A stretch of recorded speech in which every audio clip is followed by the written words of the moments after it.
This evil shit is what I still become a victim of the devilish verses. It's my curse to take your life and lay you in a crib. Demons taking over, just some killers from the fucking Ville. Damn, I think I'm crazy, covered in blood, take my soul to hell. Shit is what I still become a victim of the devilish verses. It's my curse to take your life and lay you in a crib. Demons taking over, just some killers from the fucking Ville. The devil took my soul, I paid him in blood, now I'm stuck in hell. Stand around your body while it decompose. Here to take your life, use a pussy, you ain't bad it, ho. All these busters claiming that they spit this devil shit. Got a message for you, dog, you ain't nothing like the set. Doom shot, hit respect, crossing the line, we put them in check. Breaking them down, we get no rest. Getting your buck on fucking test, this hellish clip gon' leave you dead. Put that lead right to your head, no we leave no evidence. Throw my 9 up in the woods, bitch I'm screaming fuck the feds.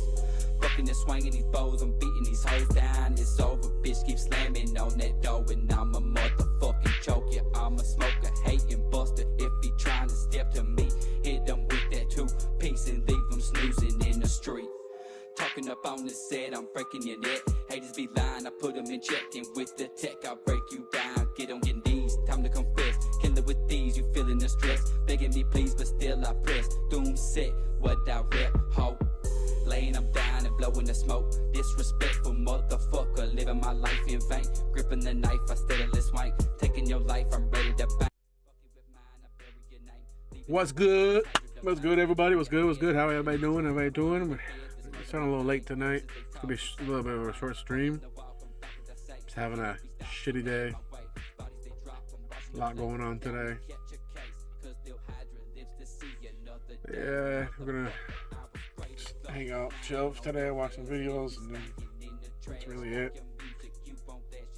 Not in the best mood. I'm here with y'all. That's why I'm here with y'all, because fuck everybody else in this world. I got y'all. Talk about y'all. I need to grab y'all. One second.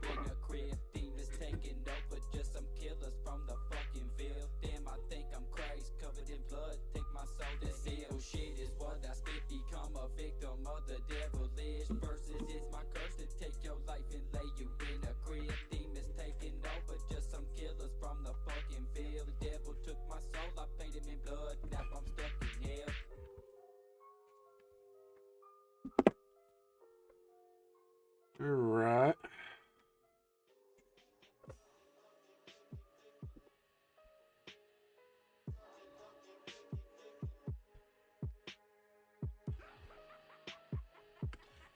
You know, today I'm thinking about how funny people are and stupid people are nowadays, and it's becoming more dumb and shit. Talk about that actually.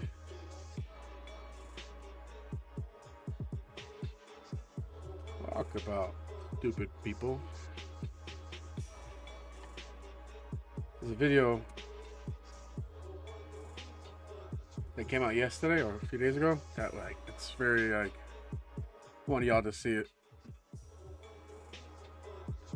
Apache. I wanted the word cuppa as in cup of tea. I thought it would be great to mix with hug. When I saw the domain was available, I was like, I'm taking it, I'm trademarking it, I'm going with it. The video was filmed in the 4th year of the Russian full-scale invasion of Ukraine.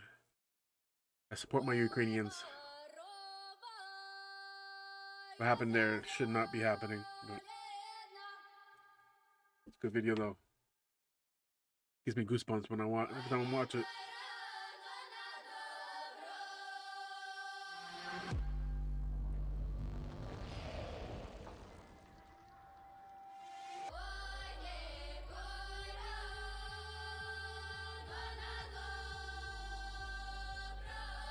This is like a impactful ass video. I have to give him that. They actually did a good job.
Line between there and here is thinner than you think. Crazy.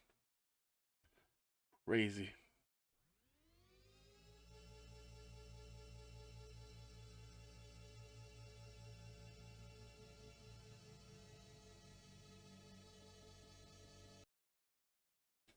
Ooh, it's got the chills.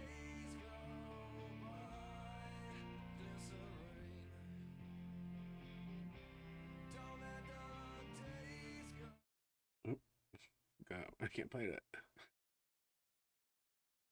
Oh, who's preparing for the big storm coming this weekend? Any of you guys could be in the middle of the storm? Crazy ass storm coming.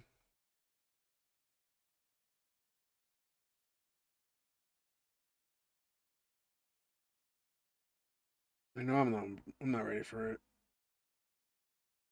It's gonna be cold. It's gonna suck. It is what it is. I'm gonna deal with it.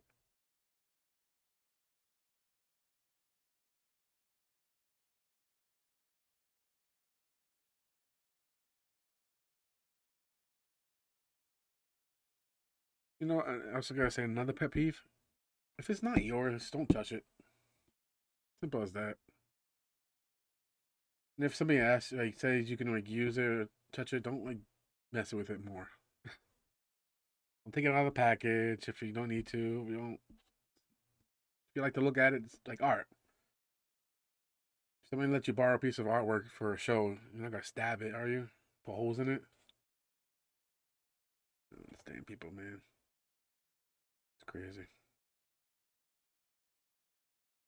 Crazy world we're living in nowadays. Like we lost all sense of humanity.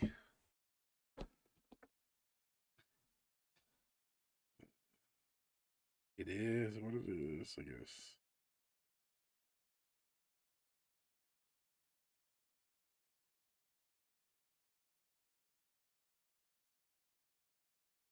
Just give me 1 second.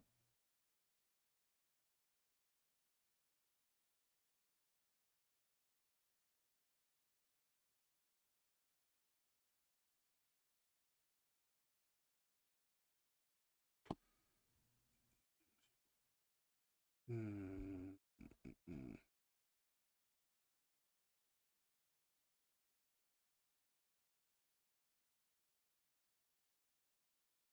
Oh,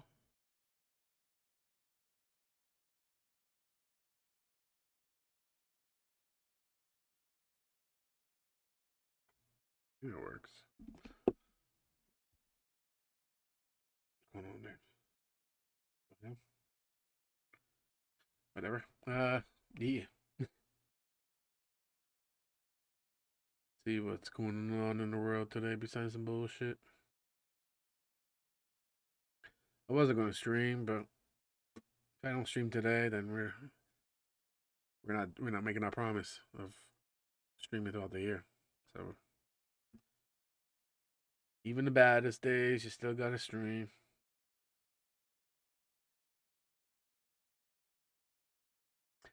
Been thinking about today also. Been thinking about moving back to Florida. I used to live in Florida. People don't know.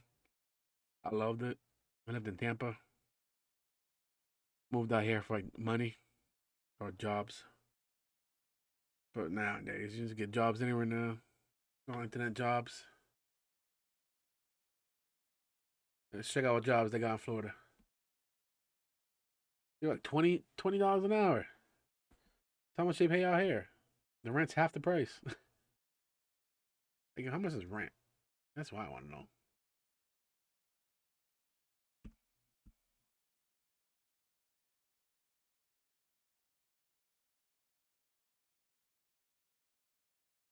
Brooklyn, no. Lived out there. Where would it be? Probably Tampa. I like Tampa. You know what Tampa looks like? Maybe Miami. Who knows? Who we're looking at?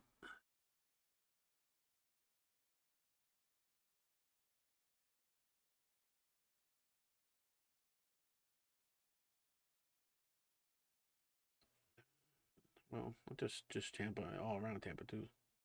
I draw it. Yeah. See, Hudson, nice. I'm gonna go Hudson.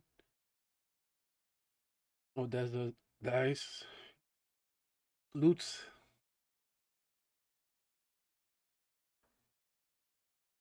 Whatever. Shit.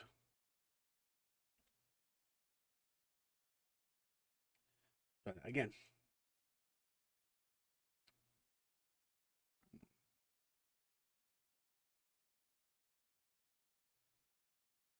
Alright, so we start with Hudson. Yeah, fuck it, let's go.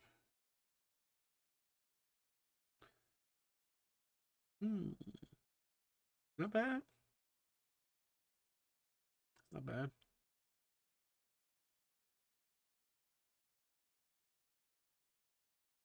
That's not bad either. Was in the garage, and now we're trying to 2 months free. How much is a 4-bedroom? Not bad.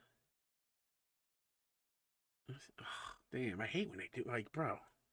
He's got one job. Just give me the outline of your apartment, man. Like, what the fuck? Hey, how am I gonna know what kind of apartment you have? You gotta call you and shit? Bullshit. I don't do all that shit. Tell me what you got. Tell me what you got. What's this one? You know what? You're a dude. What?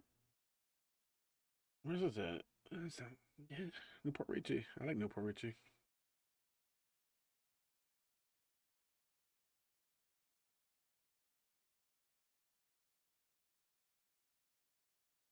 They go from 3-bedroom to 5-bedroom. No, 4-bedroom? That's crazy. Whatever. I guess we got an extra bedroom. Let's see. See what we're looking at. I do like this. This is nice. Well, everybody gets their own bathroom. I like it a lot. Wash and dry over there. Bedroom with their own closet. Bathroom, shower. Bedroom, bathroom, shower. Water heater. Living room. Kitchen. This one has more closet.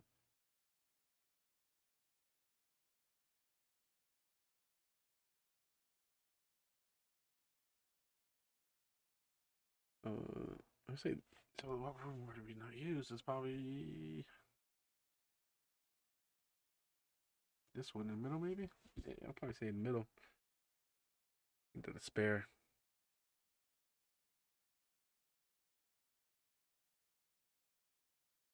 I do like this place. This place is nice.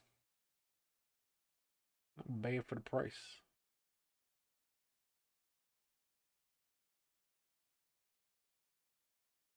One month free. 1 month free. Okay.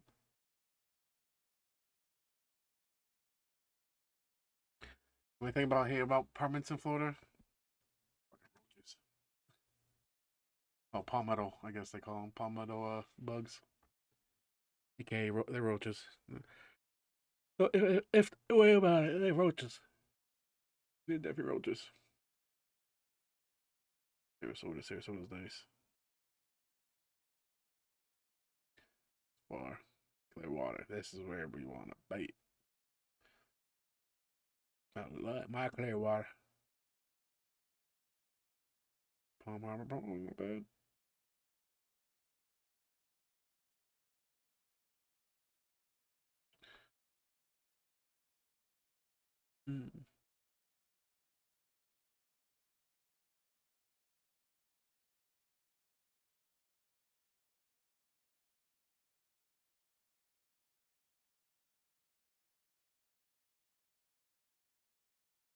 Palm Harbor.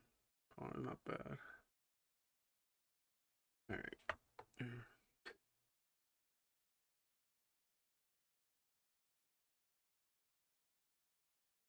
What y'all think? Where y'all from?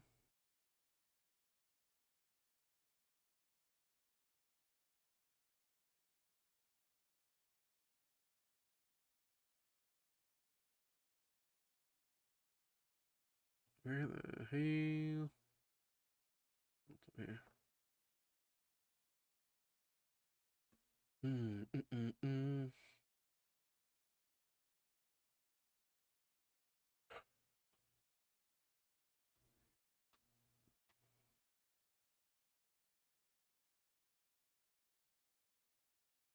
Here. Actually, you know what? Oh, it's Thursday. I was supposed to do Throwback Thursdays today. You know, I was actually going to bring my like out. So I was cleaning my room. I found my PS1 portable. If you haven't seen a PlayStation portable, like made by PlayStation, it's pretty cool. I found my original Xbox, my Xbox One, OG Xbox, and my Super Nintendo with some games. The original Super, like the big box Super Nintendo. I have some games for it, and my Super Nintendo. I have a bazooka for it. The Yoshi Bazooka game, I guess. That kind of shit.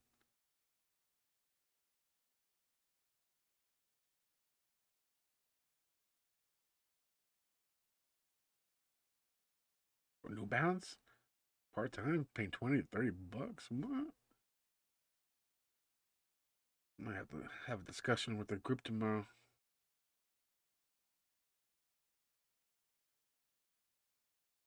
And they give you $300 every year to buy shit at their store.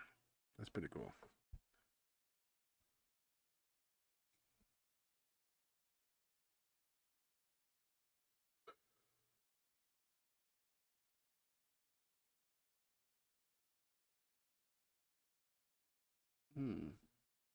Interesting.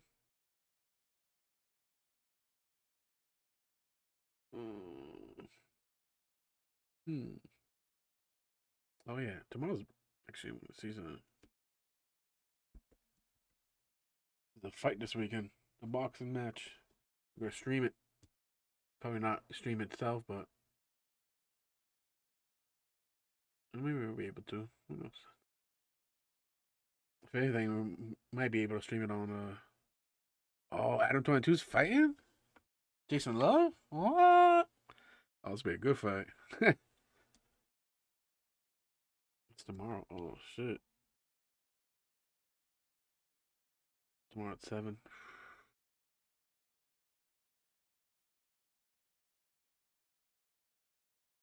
This could be funny. That's gonna be a funny fight because I know Adam 22 can't really fight, and I think Jason Love is a porn star, so I don't think he can fight. They even get your shit highlighted. Is that right now?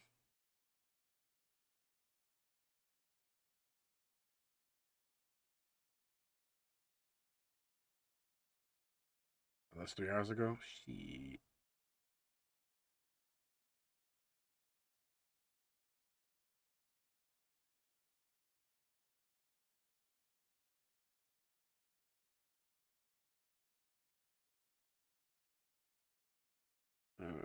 How's this fighting? She kicks ass. She's badass. Chibu?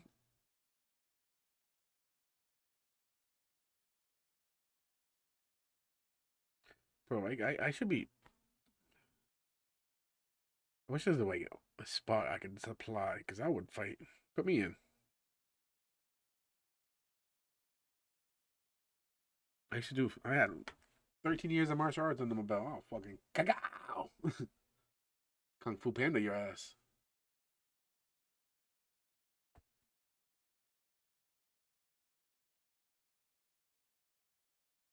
Edgar Garcia de Alone.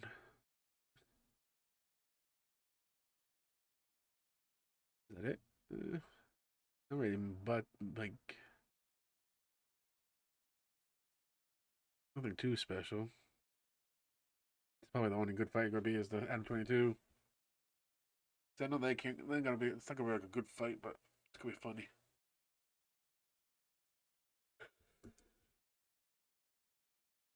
That's what we're looking for. funny.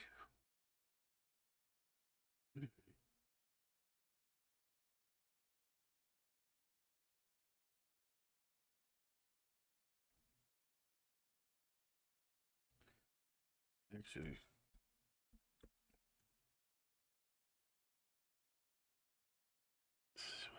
to watch some Y Files.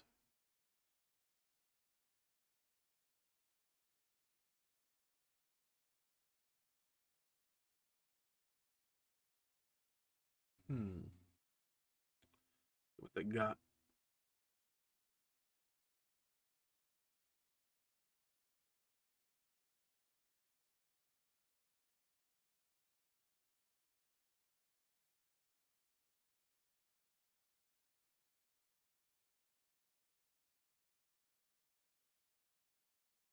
Hmm.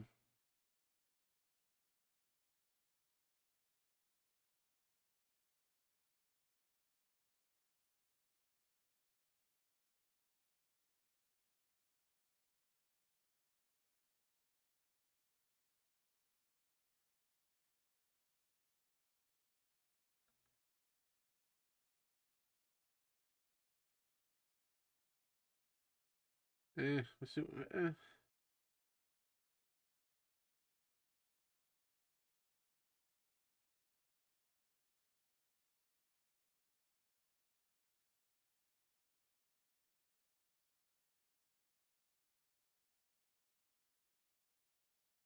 I was the first one to ever join the military in my family. I knew that I wanted to go back to school and produce a big. This episode of the Y Files is brought to you by Cake Wallet.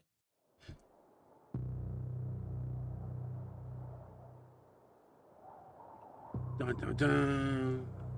It's like we have a government anymore. Who knows? Dun, dun, dun. June 1947. Boat Captain Harold Dahl watched a formation of UFOs drop molten metal over Puget Sound. The debris wrecked his boat, burned his son, and killed his dog. Then, terrible things started to happen to Dahl's family, beginning with a visit from a mysterious stranger in a black suit. Over the next 15 years, about a dozen people connected to this UFO sighting died mysteriously. Investigators, military officers, journalists. But the most dramatic death of all, John F. Kennedy. JFK.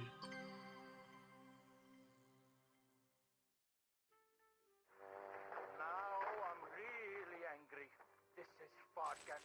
Human, you gotta help me. I'm at the Meme Coin Influencer dinner. I need you to call with an emergency so I can get out of here. Why don't you just leave? And why would you pay for something like that? It was supposed to be exclusive. Only 200 seats. All per... Skip.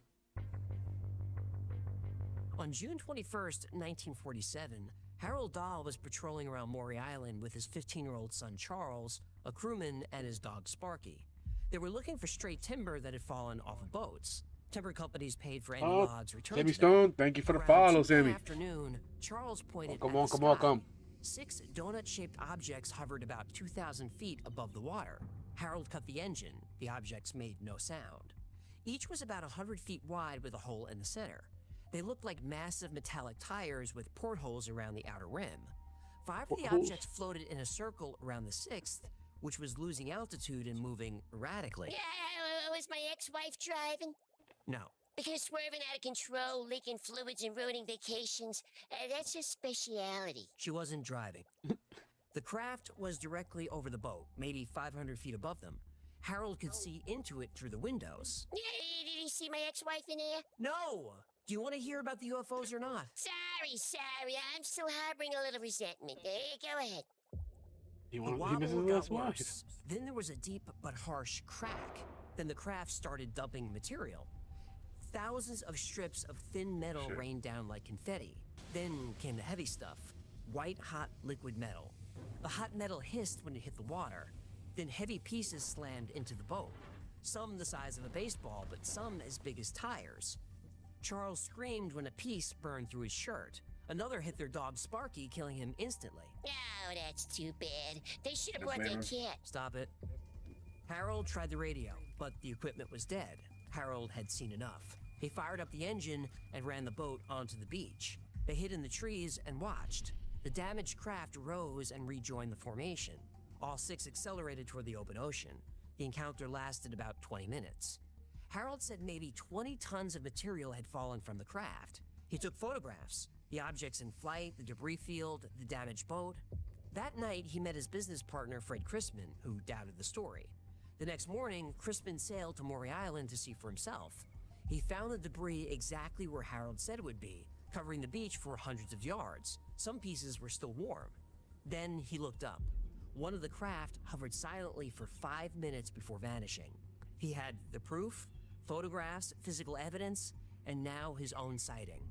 Later that day, a stranger arrived at Dahl's door. Black suit, black hat, brand new Buick with no Man in black. plates. And somehow this man knew every detail about the event. Harold Dahl had just met history's first Man in Black.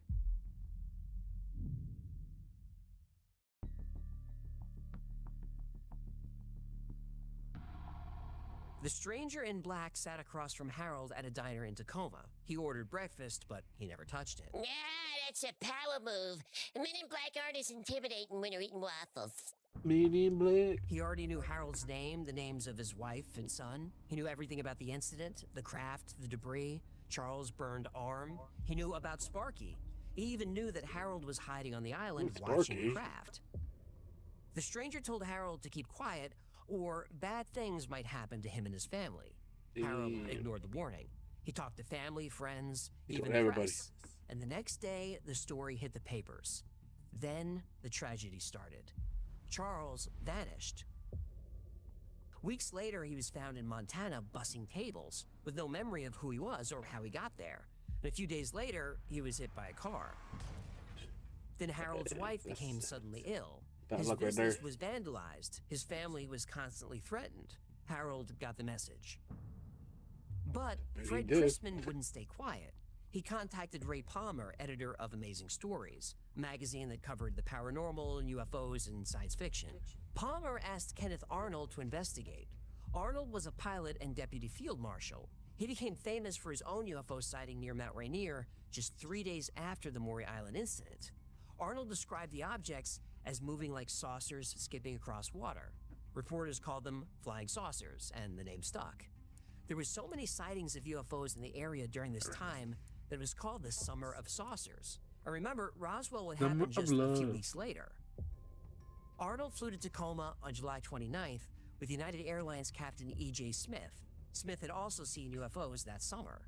They met Harold and Chrisman at the Winthrop Hotel and examined the debris.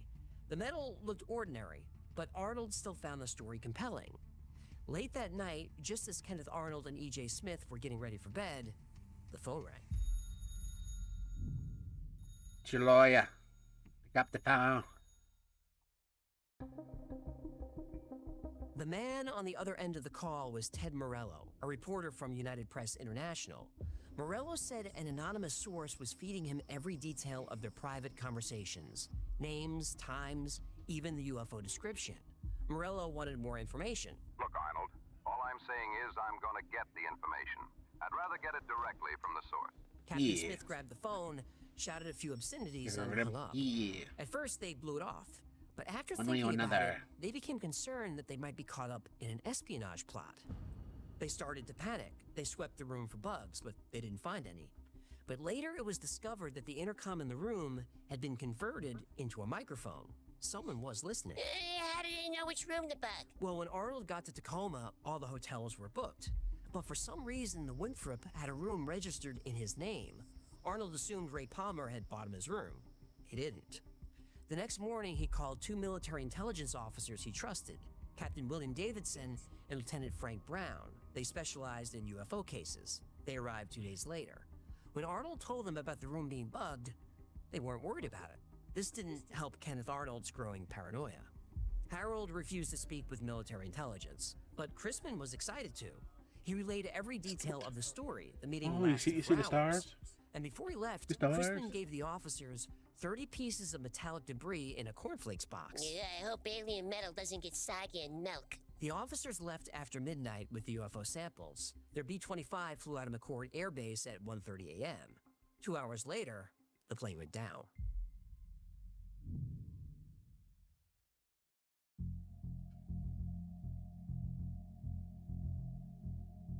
2 hours into the flight, the B-25's left engine caught fire. Davidson tried to stabilize the aircraft, and Brown ordered the 2 crewmen to strap on parachutes and bail. They landed safely. Investigators did not. The bomber crashed near Kelso, Washington. Davidson and Brown died on impact. Their bodies were recovered, but the UFO debris was gone. And nobody knows what happened to the evidence, but some think it was taken by the FBI. The FBI was quietly following the Maury Island incident. They quietly followed all UFO reports. In July 1947, the FBI investigated a UFO case in Twin Falls, Idaho. A crash disc was found and turned over to Special Agent Guy Bannister. Is that the... Wait for it. Okay. All of this is documented in FBI files labeled Security Matter X, SMX for short, the FBI's Real X files. They dealt with strange cases, UFOs, unexplained phenomena, things that they couldn't acknowledge to the public. Researchers were aware of the X files, but the FBI didn't discuss it. They weren't officially declassified until just a few weeks before I wrote this. The Maury Island UFO incident attracted the attention of FBI Director J. Edgar Hoover. Reporting for the Tacoma Times, Paul Lance released the names of the officers killed before the military announced them. He also reported that an anonymous source told him the plane was shot down with a 20mm cannon. Who shot it down? Well, the official report is that the left engine had a mechanical failure. Yeah, a cannon-sized hole do that. FBI agents interviewed Harold and Fred, and the pressure was getting intense. 2 Air Force officers were dead, and the press was calling it sabotage. Harold wanted out.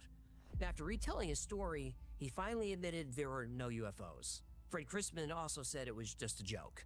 J. Edgar Hoover told the agents to close the case. But Special Agent Jack Wilcox corrected Hoover. We have the memo. Wilcox wrote the doll didn't admit to a hoax. He only said he would call it a hoax to avoid trouble. He'd rather be known as a liar than someone who saw a UFO. Privately, he still said the story was true, and so did Chrisman. Soon after the investigation, Paul Lance, the reporter, died of sudden meningitis at age 29. Doctors never found the cause.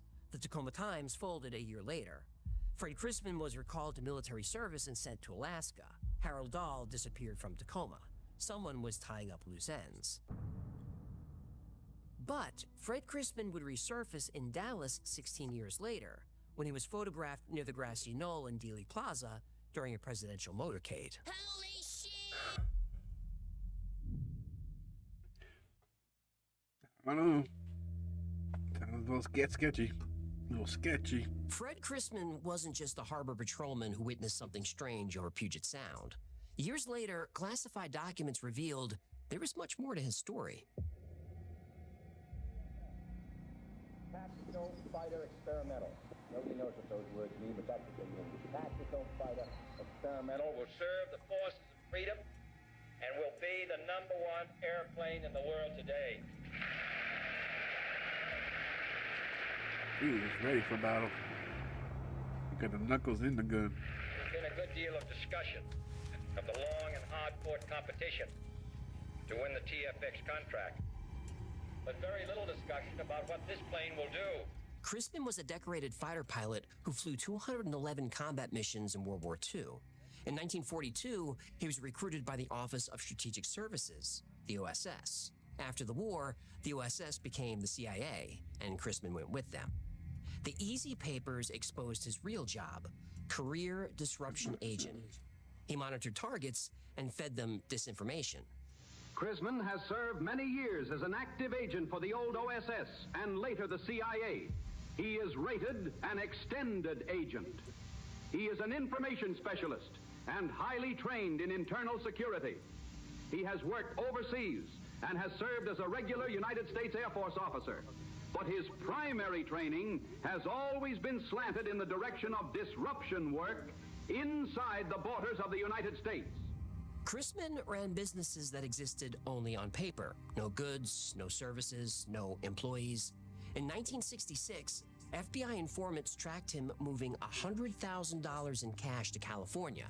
The FBI looked the other way. Buy a house. Then there was his political work. He gathered intelligence on American politicians and submitted more than 1,000 reports to the CIA. He fed damaging information to political opponents. Yeah, this guy sounds like Christopher Steele. What's our rule? Yeah, I know. We don't joke about the Clintons, I know. You, just you, You better be building careful. your app on base 44. Describe it. And it's real. One thought leads to more thoughts. Layer by layer, taking shape. When you need your tools, bring them in. They just click. Okay, kick it up a notch. Create something smarter, something powerful. Style counts, so give it your touch. Big or small. Next idea hits at 2 a.m. Of course it does. Keep building. Ask yourself, wait, I built this? Damn right. Base 44. Build it your way. I like it. Oh, shit. By 1963, Oh, shoot. Chrisman was part of a network of far-right, anti-communist, anti-Castro CIA operatives. But this network had a problem. John F. Kennedy wanted to dismantle the CIA and make peace with the Soviet Union. To people like Chrisman, Kennedy wasn't a president, he was a traitor. A group of men with deep ties to the government, military, and intelligence community decided JFK had to go.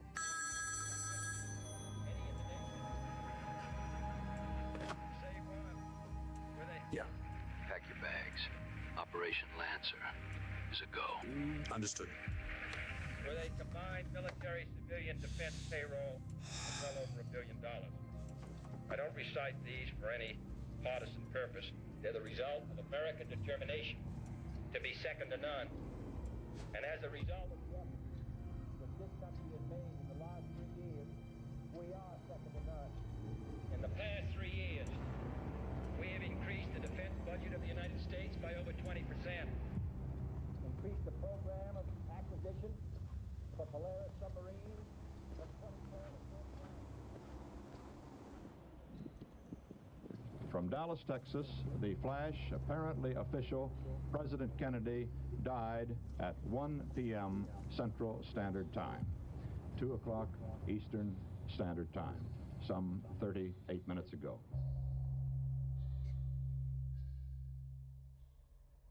New Orleans was chosen for planning.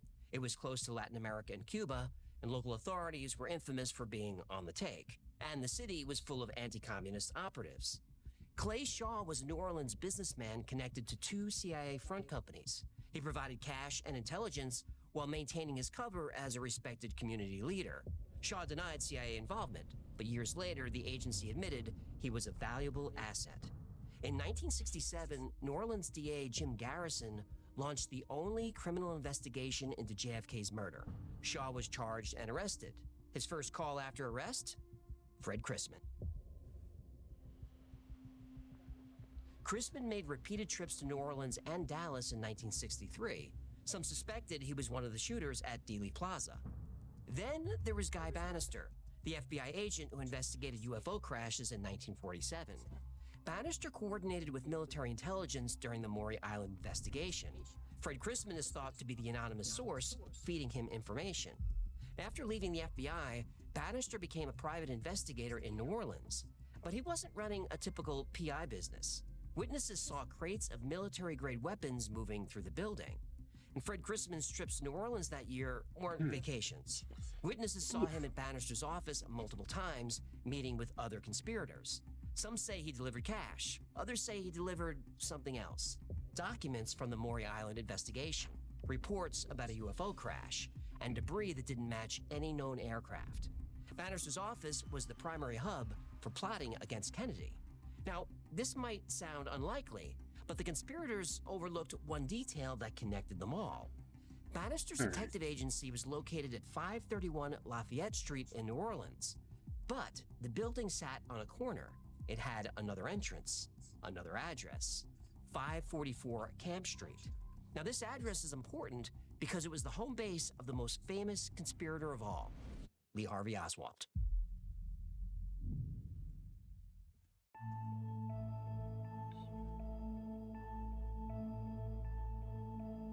This web of conspiracy ran from Puget Sound to New Orleans to Dallas.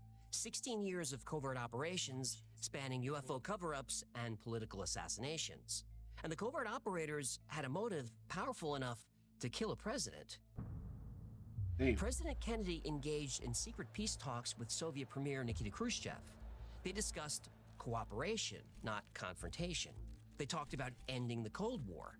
Kennedy even proposed a joint U.S.-Soviet space program to explore the moon together. Oh, the Russians would have liked the weather in Burbank when they filmed that. Not now, please. To prove his commitment to peace, Kennedy made a gesture of ultimate trust. He decided to reveal America's most protected secret. Why hot dogs come in packs of 10, but buns only come in packs of 8? No. How to fold the fitted sheet? No. What's really in a McRib? No. He wanted to declassify all UFO files. On November 12th, 1963, just 10 days before his death, Kennedy issued 2 memos. The first was National Security Action Memorandum 271.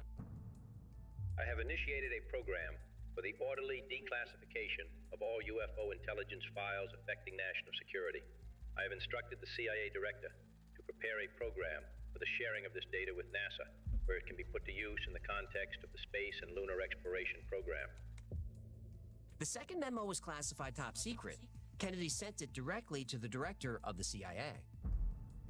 Furthermore, I have requested that the CIA develop a program of substantive cooperation with the Soviet Union in the field of outer space, including the development of specific technical proposals. I have asked that the CIA work closely with the Department of State and other agencies as appropriate in developing this program.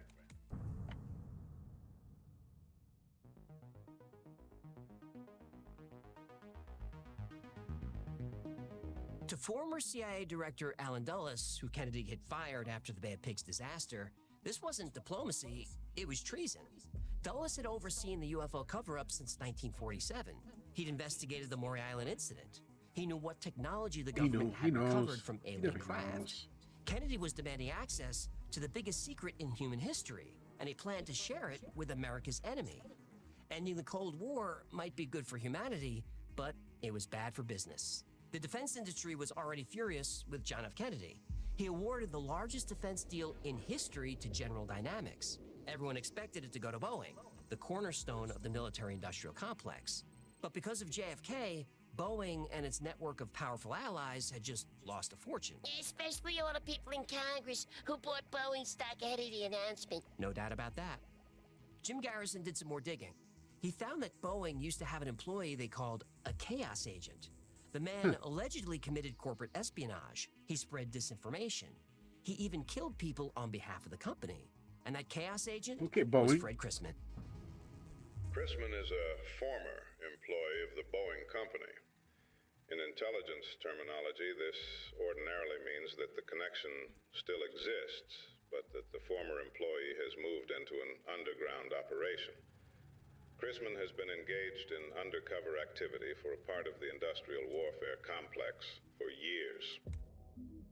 The cabal assembled the team. CIA operatives, mobsters, Cuban exiles, businessmen like Clay Shaw brought in locals like David Ferry and Guy Bannister.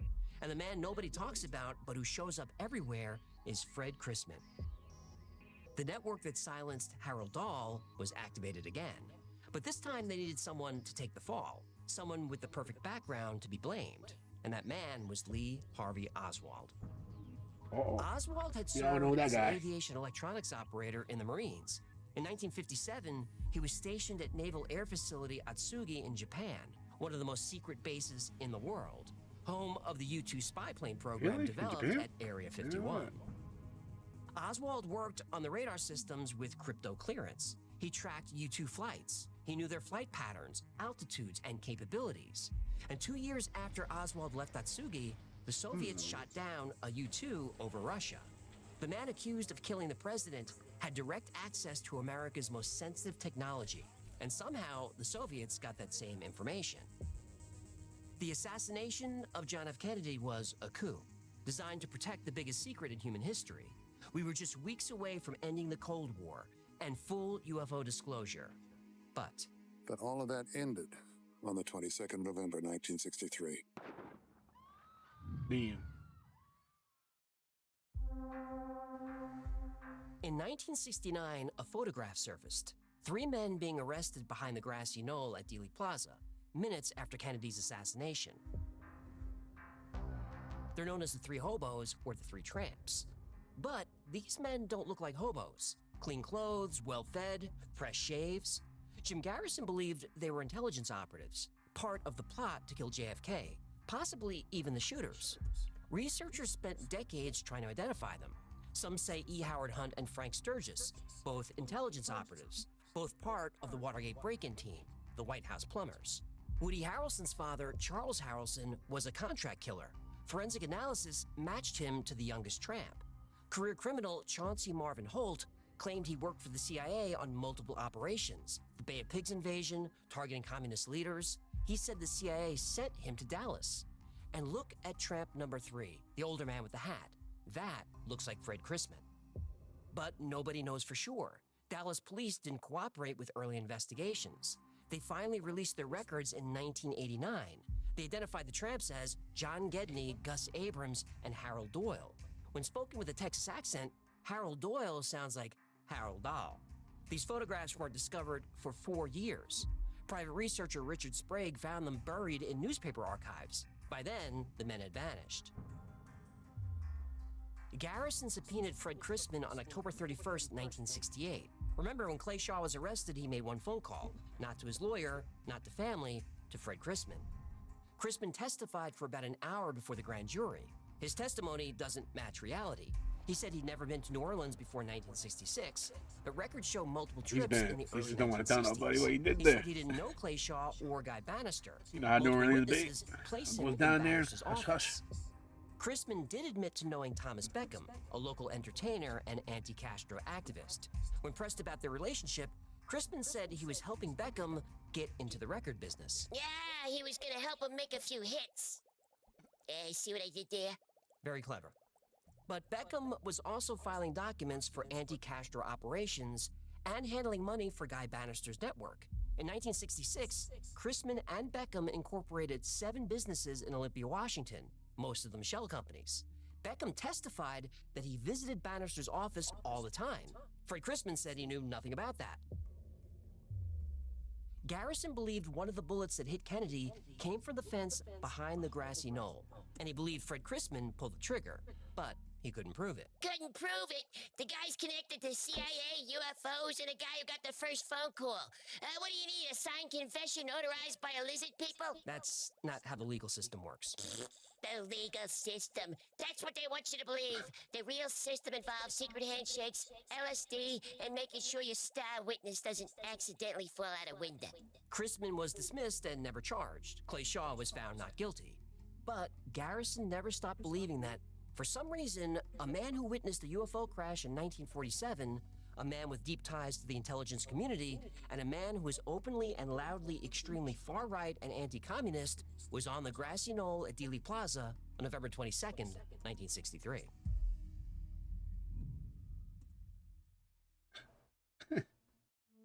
Crazy. Shit hasn't changed. This isn't supposed to be a JFK video. I've tried to stick with Fred Chrisman and the Maury Island UFO. If you want a deeper dive on JFK, let me know. There's plenty there. The claim is that the assassination of JFK wasn't just political. It was an operation to protect the biggest secret in human history, the discovery and reverse engineering of UFOs. And rabbit holes don't get much deeper than this. So, what's true? Well, 60 years later, some facts are documented. Others remain speculation. The debris allegedly on the B-25 disappeared. Skeptics say the metallic rocks were industrial slag from a nearby smelting company. Pieces of UFO is industrial slag. That's like calling a Fabergé egg a chicken rock. What? Skeptics also point out that after Kenneth Arnold saw his flying saucers near Mount Rainier, UFO sightings exploded across the country. Now, Dahl and Chrisman might have been lying for money, trying to get their story published. Chrisman did have a letter published in Harper's Magazine in 1946, where he described battling creatures in an underground cave. He published a second letter in Amazing Stories in May 1947, 2 months before the Maury Island incident. Fred Chrisman does have connections to the JFK assassination, but the evidence is circumstantial. Jim Garrison was criticized for making connections without hard evidence, relying mostly on witness statements. The House Select Committee on Assassinations said there was likely a conspiracy. They never confirmed Christman's involvement, and the photograph allegedly showing him near Dealey Plaza is grainy. It looks like Christman to me, but it's hard to be sure. To this day, nobody knows for sure who they are. The plane crash happened. That's documented. But the military said it had nothing to do with the Maury Island investigation. Oh, the military said so. We'll pack it up, everyone. The military never lies. Case closed.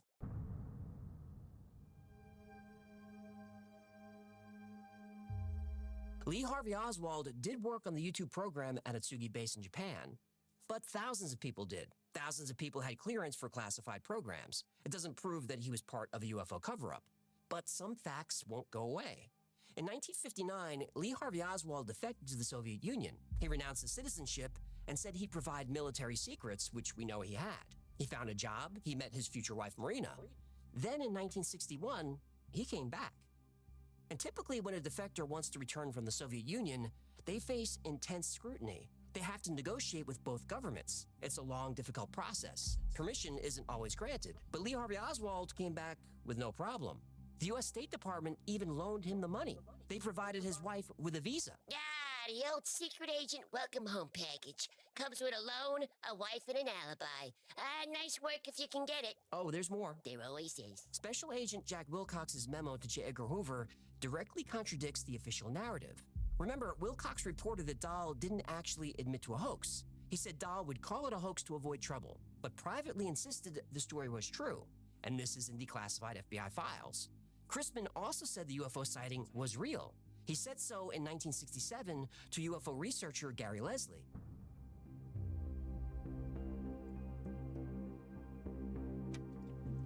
I will tell you this much.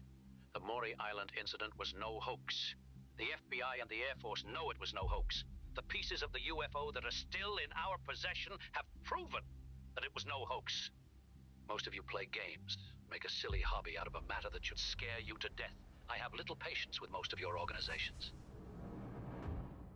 Fred Christman's CIA involvement is confirmed in the Easy Papers. He was a career disruption agent who ran disinformation operations inside the United States. Guy Bannister investigated the Maury Island UFO case for the FBI. He operated out of 544 Camp Street in New Orleans. Lee Harvey Oswald worked at that same address. This connection is documented. Kennedy's November 12, 1963 memos are real. He requested cooperation with the Soviet Union on space exploration. He demanded access to UFO files 10 days before his assassination. Alan Dulles, who Kennedy fired, was appointed to the Warren Commission investigating his death. And nobody can explain why Alan Dulles, who despised the president, was put on that commission. And publicly, Attorney General Robert Kennedy accepted the Warren Commission presidents report. anyway. They're always But at beef according with to his each son, other. RFK Jr., he privately called it a shoddy piece of craftsmanship. Shoddy? That's an insult to shoddy craftsmen everywhere.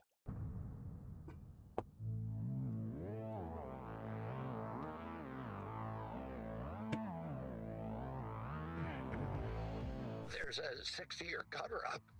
The Warren Commission was run by Alan Dulles, who was the head of the CIA, who my uncle fired. Congress found that, it was a plot. It was a conspiracy. There were multiple people involved. Oh, it was my father's first instinct that the agency had killed his brother. And we all know it happened to RFK Sr. President Kennedy has been shot. Is that possible? Senator Robert Francis Kennedy died at 1:44 a.m. today, June 6th, 1968.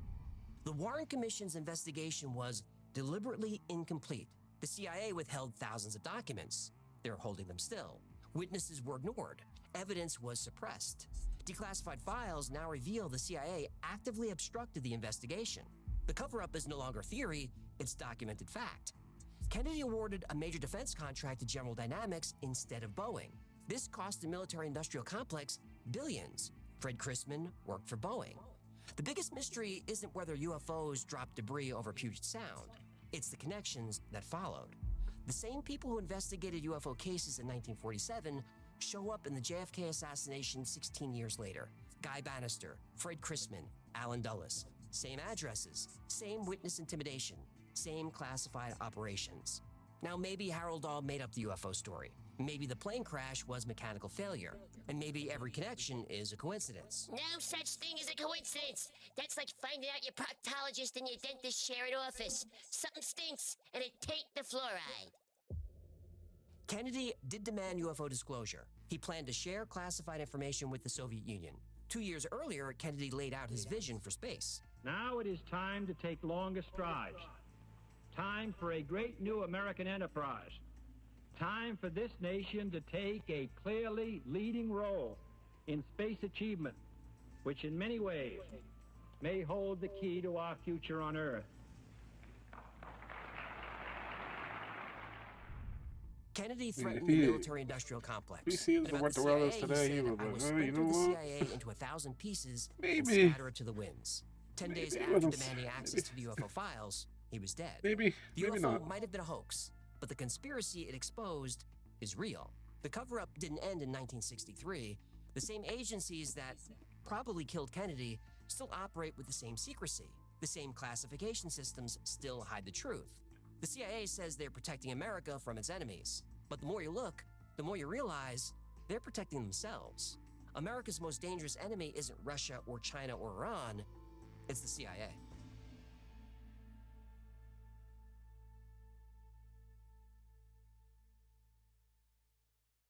Thanks so much for hanging out with us today. My name is AJ. You know Hecklefish. I'm just a patsy. This has been the Y-Files. If you had fun, Why? learned anything, do us a favor. The new one. Let's watch it. When a shopping cart smashed my headlight, Yeah, I it's worried worth it. we'd have to fight to get paid for such a small claim. And life would revolve around the shopping cart. Chills.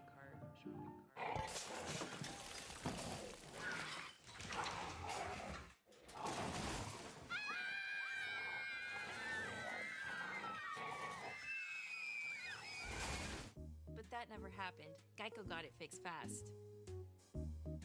Soup time. It feels good to get going again. It feels good to Geico.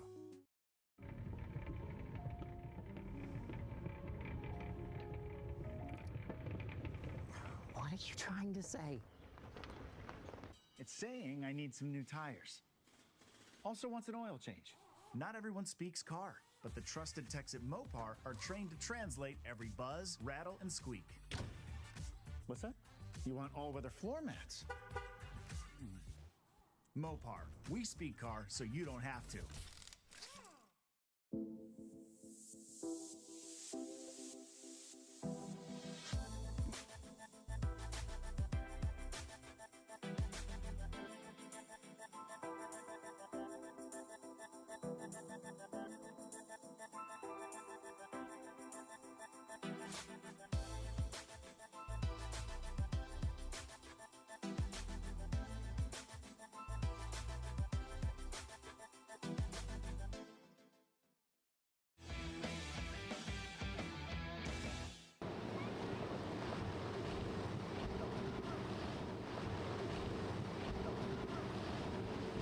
Fucking assholes.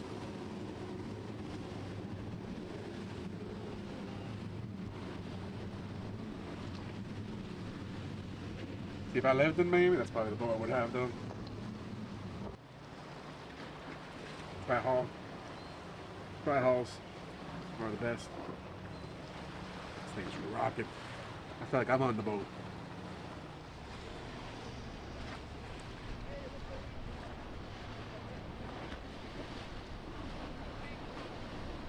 I know, I wish. Oh, old men and one girl in a bikini. What is going on here?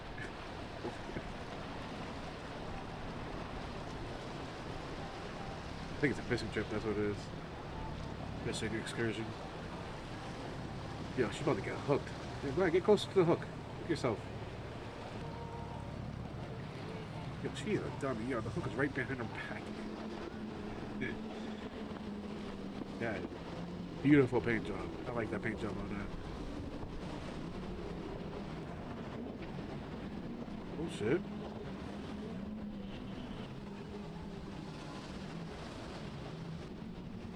That's pretty cool.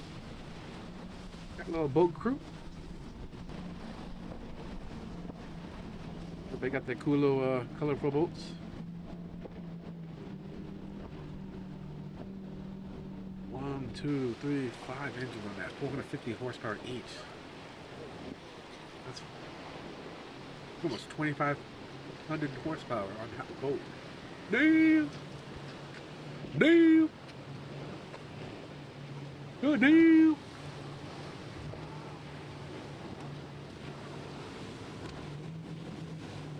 Ah, he got it. He got it. Damn! Damn!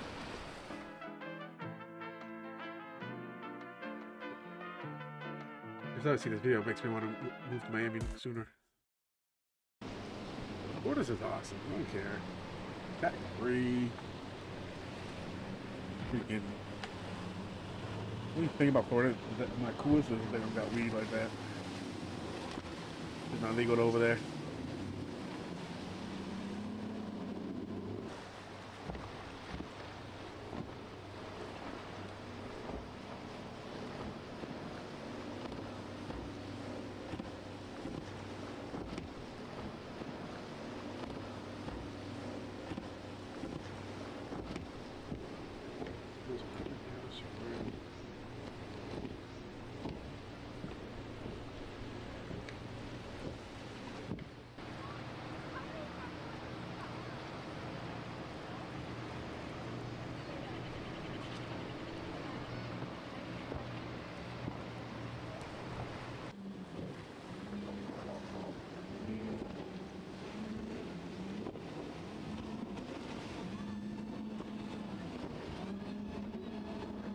I think it's good.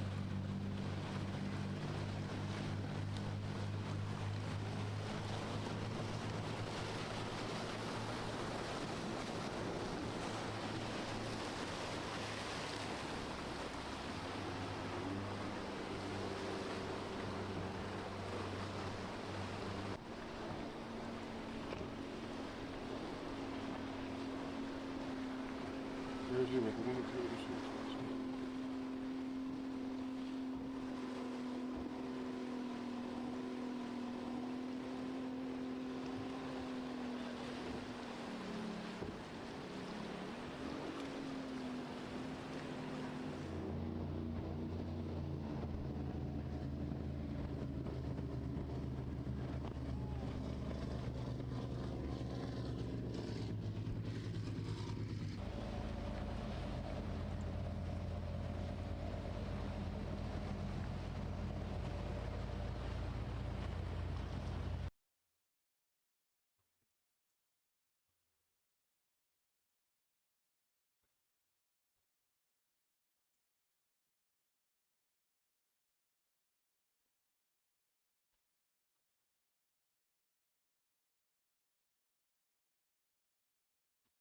Actually, I might make a new one.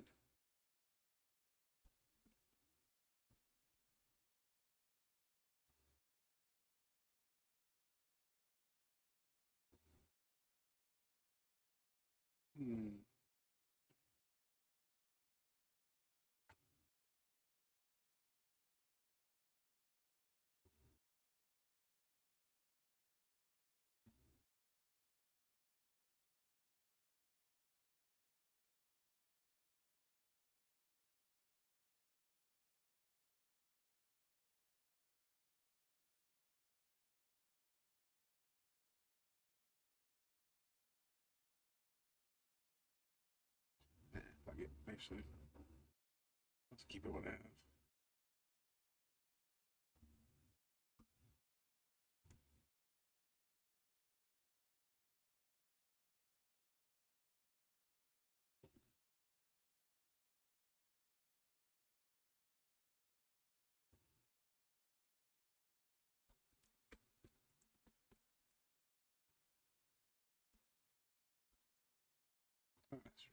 You know what? Nah. Do all that shit.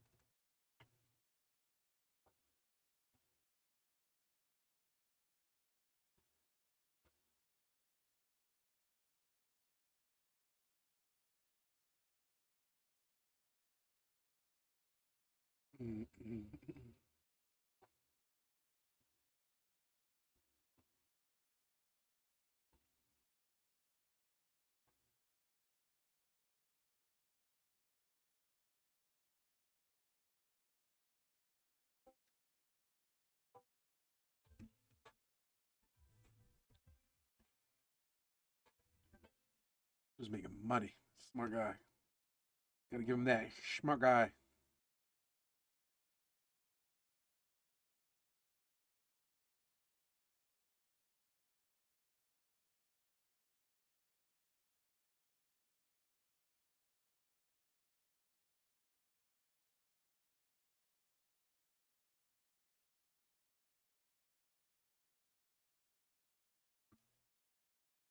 Ooh.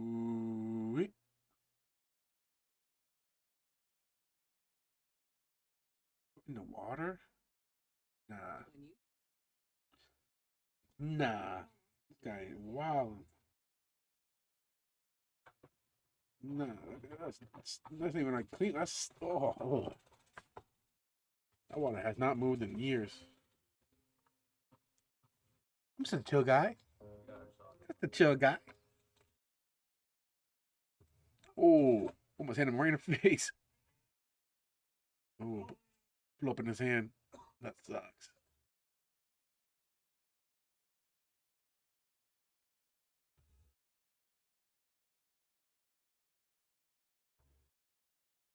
Oh, that sucks. Eesh.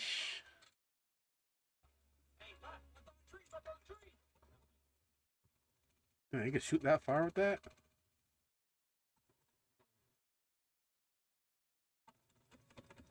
Is that air? I think it's air.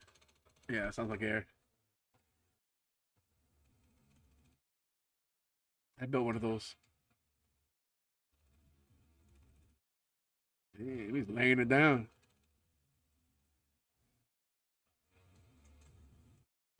Damn, what the fuck is that? What's that cool about these events? Like, people got blanks, so it makes it feel like more realistic, the sound and everything. And the tactics are, they legit.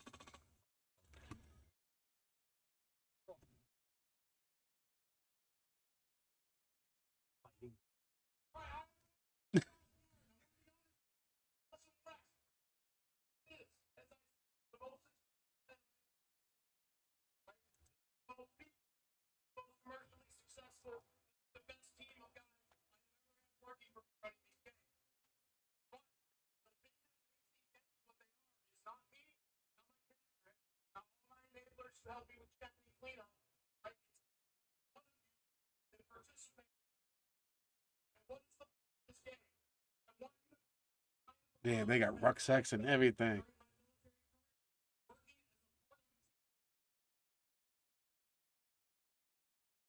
Yep. All about teams in this game.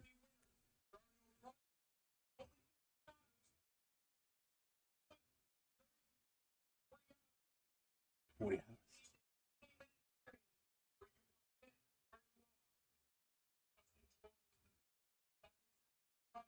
That's cool. That's cool.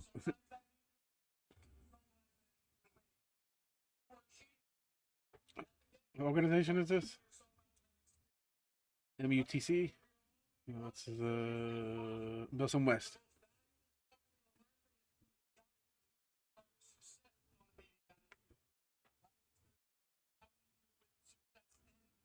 The BB Battlefield.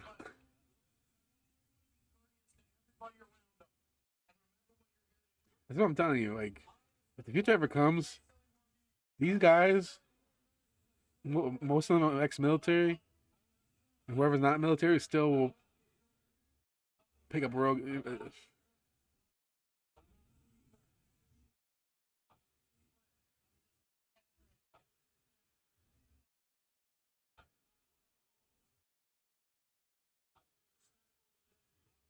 Because even though it's airsoft, you lose the fact that it's airsoft within an hour or two of playing, and you're just like full blown in it, like straight up military shit.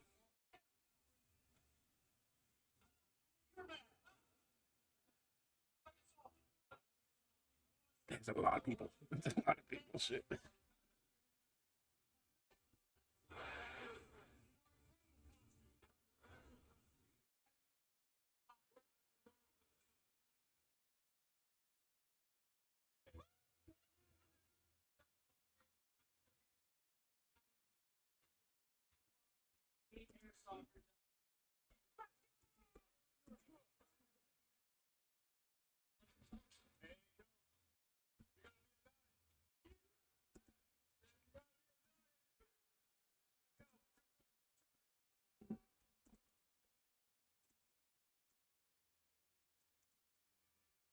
That's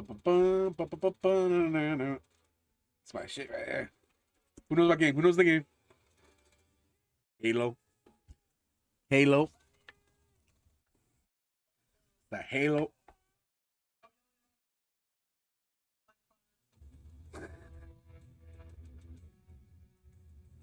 Oh, man, I wish I could find my videos from when I was doing the Milsims. We did at night. You could see the tracers. So those tracers. Actually, you could kind of see them. The colored. Yeah, there's tracers right there. That's why I used to rock them tracers. The BBs would glow in the air at night. It's fucking that my laser.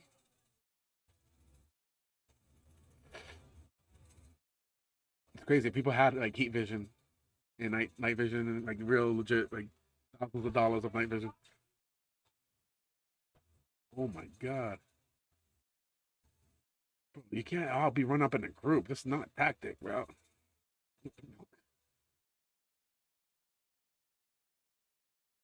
The first day they're learning. It's the first day they're learning. Two got like 10 people behind that shield. What the fuck?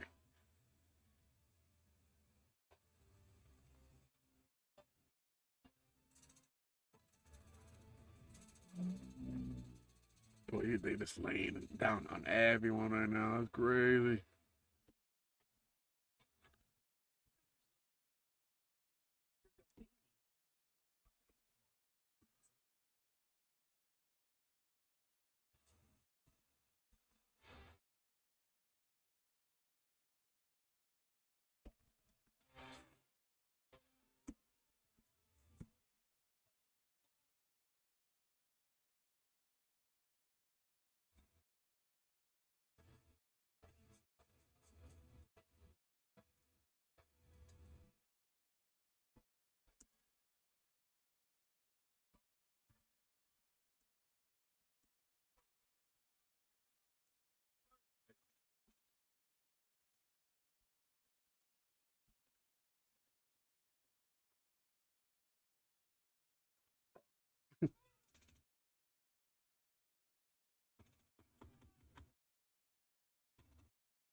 It's always cool too where they do performance at like I think it's like an old like hospital or some shit factory.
Hooah!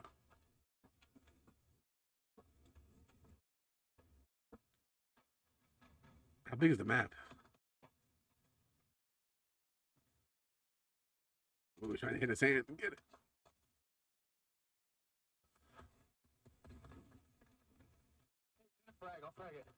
Just jump over. Yeah, you know what I mean? You know what I would do?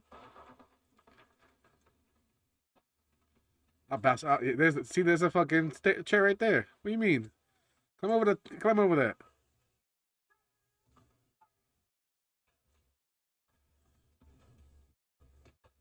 I don't know if you're allowed to like look over the walls like that, but I get. At the same time, they see you, they're shooting right to your face, and nobody's wearing like only wearing the thing they're wearing is eye protection.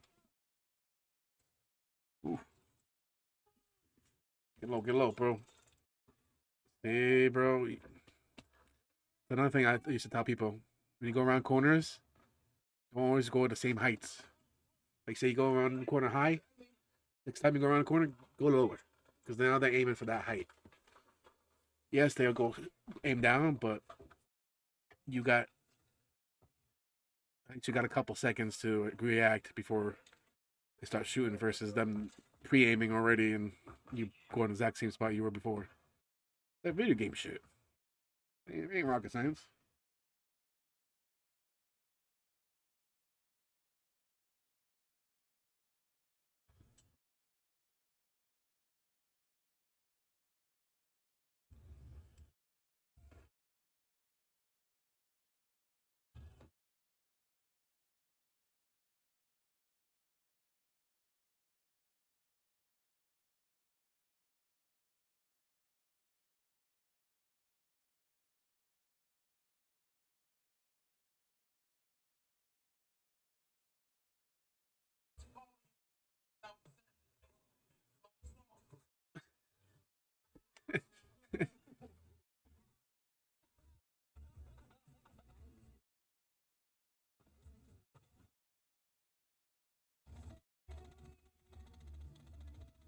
Bro, call your hits.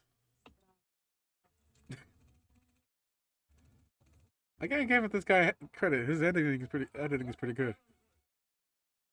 Oh. Oh, bounce it off the wall. Nice.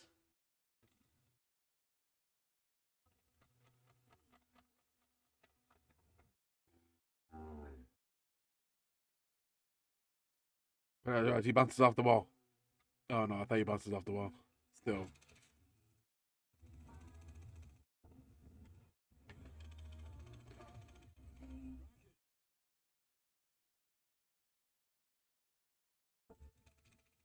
The boy's going through a fucking.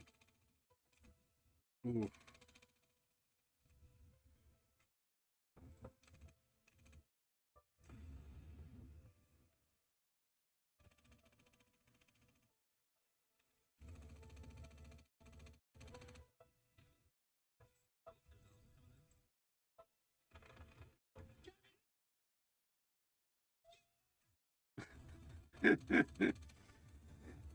These people are wild.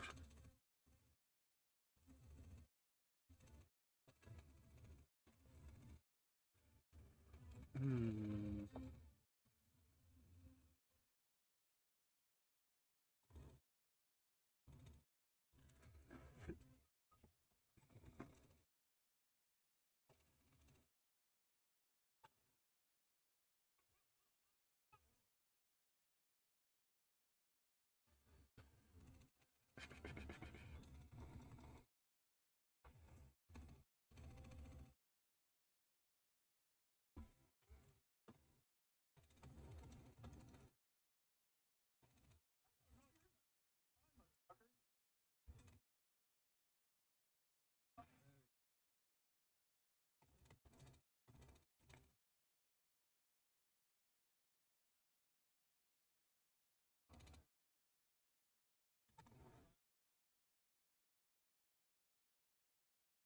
The fire?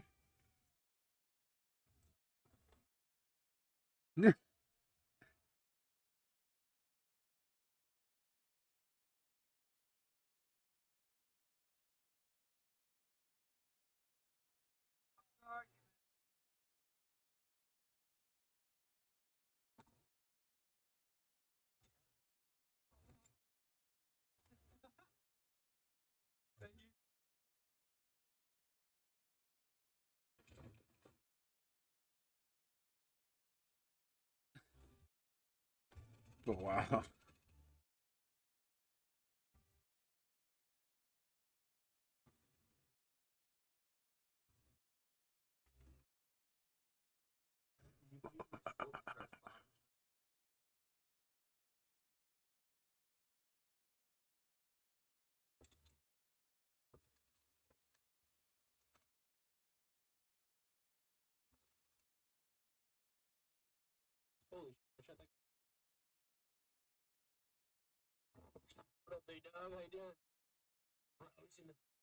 I like this. I like it a lot.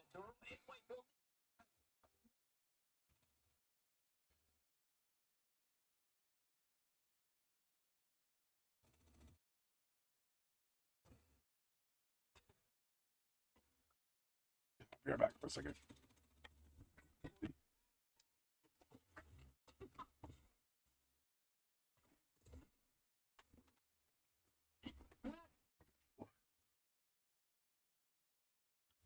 What are you looking for, BBs?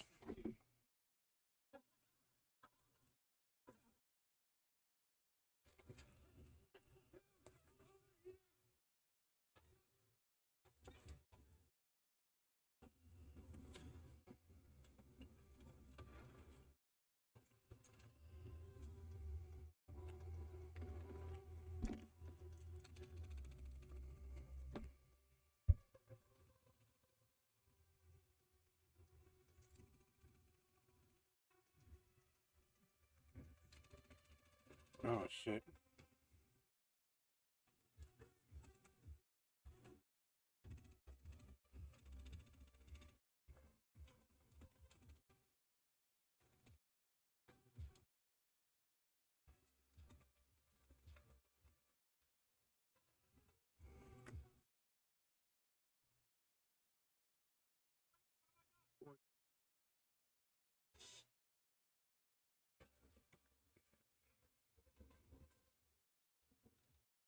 Nice. I've done that before. My gun ran out of bullets and someone dead pulled me his gun. I fucking went ham with it.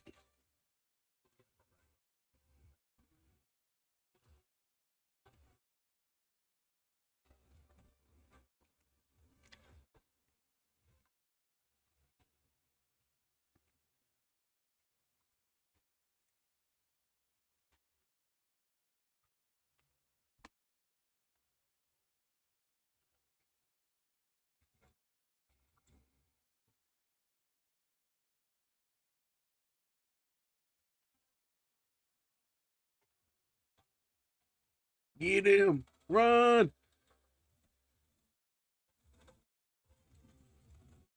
Smart. Hey,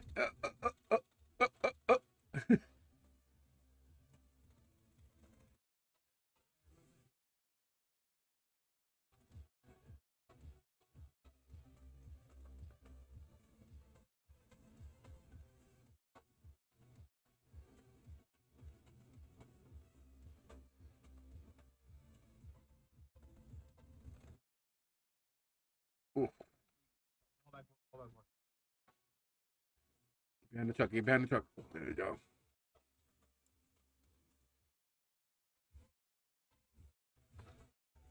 Yeah, I'll be climbing shit and everything. I'm in the woods.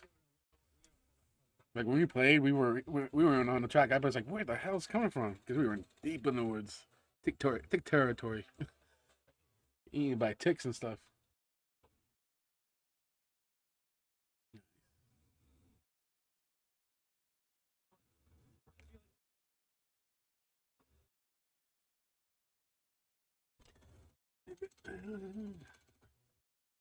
Think about maybe put my gun in the back.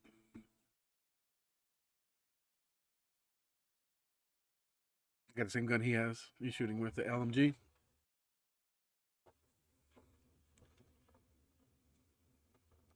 And also got an M4.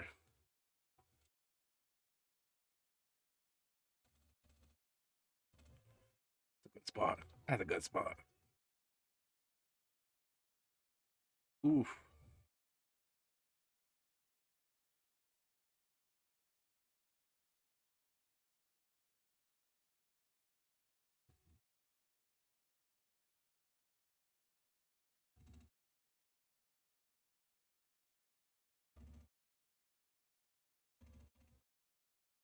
Got him. He got him.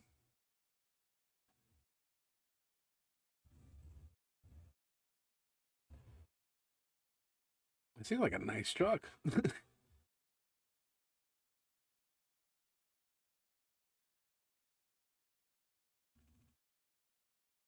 gonna call your hits, buddy?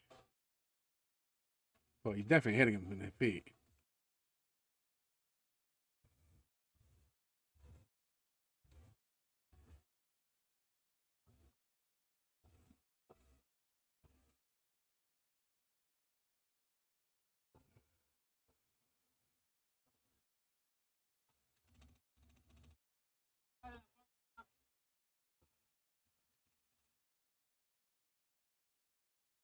Where's everybody else? Where's your teammates?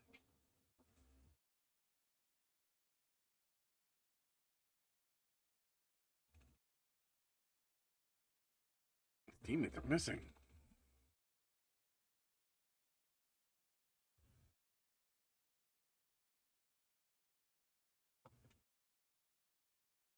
Hey.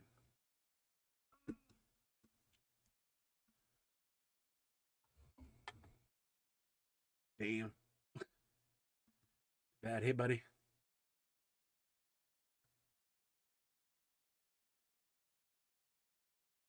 Born to Turkey? That's crazy.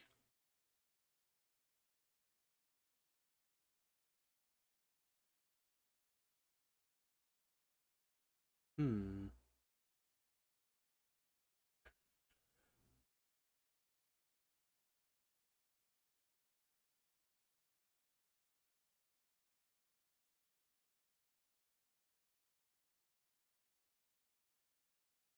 No, these are the guys we used to hate. The CQBers. They'd be dressed up in like all crazy colors and shit and crazy guns. And...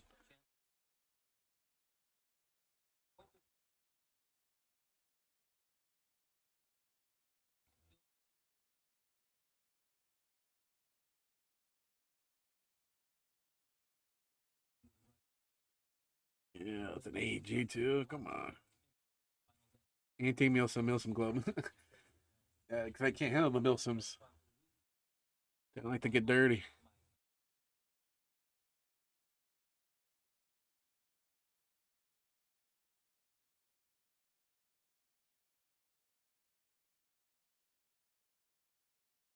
That and how they dress. They just dress like they're not really airsofters.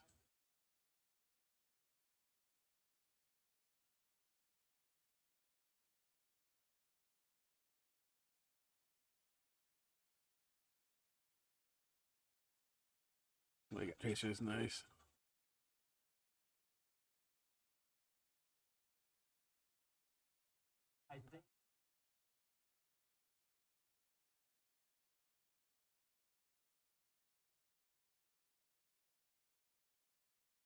Oh, give me any. I'll smoke this guy easily.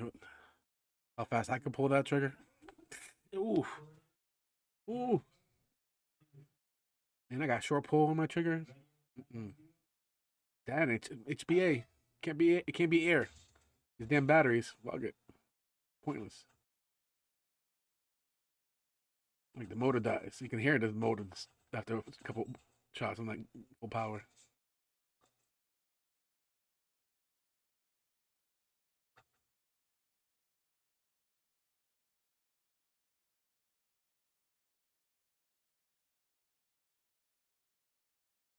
Lining up the ref.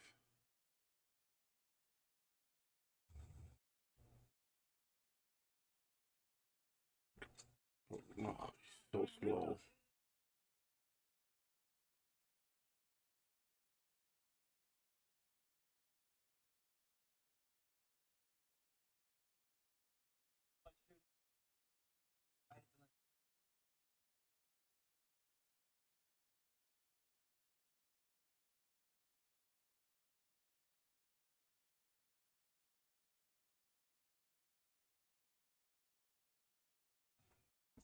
We broke the light. Oh shit. Not bad.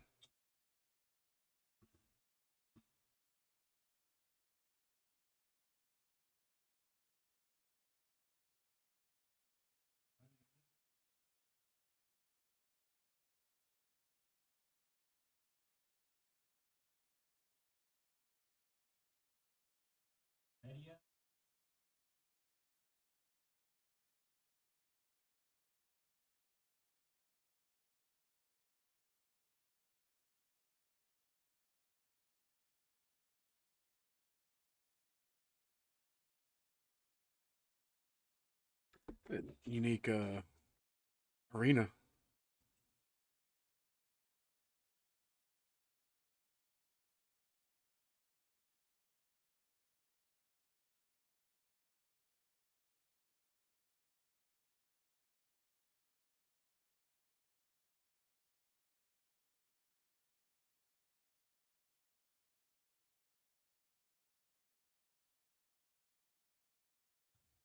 New England, aren't they? This is out here. I don't know this field.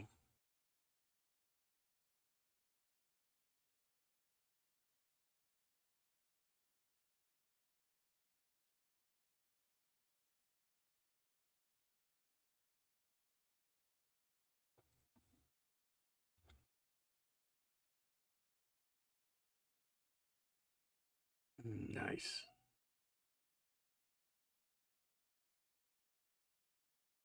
Nice.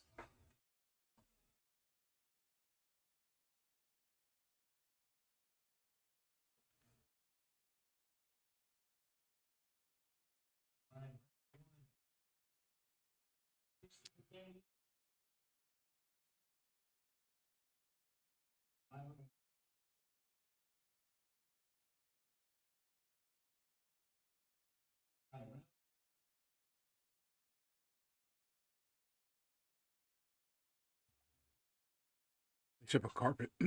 Carpet's a good idea on the ground, not hard floor. You slide on the BBs and slip and fall. And not a couple times.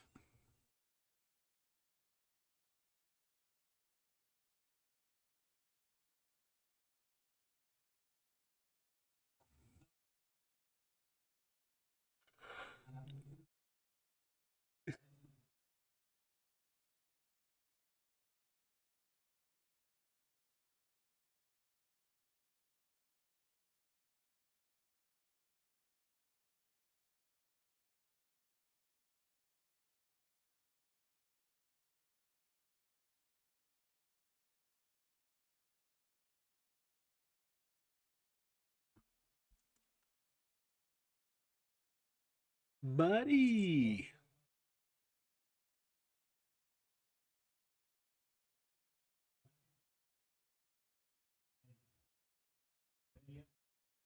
Was wearing long sleeve shirt, pants, he cooking.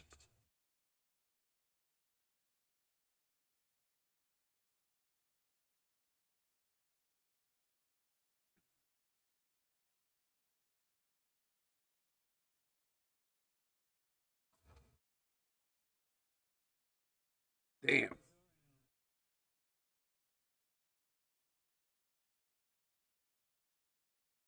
See, look at their mags. Look at their like.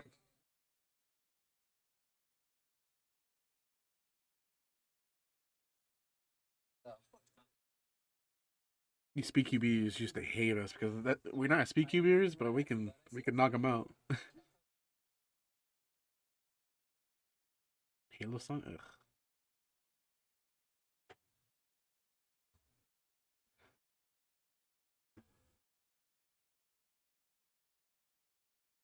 Paradise.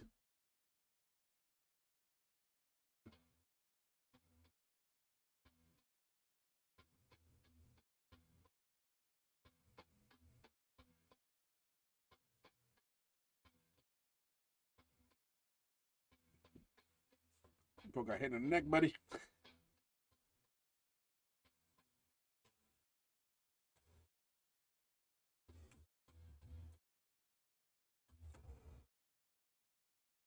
Damn, midnight.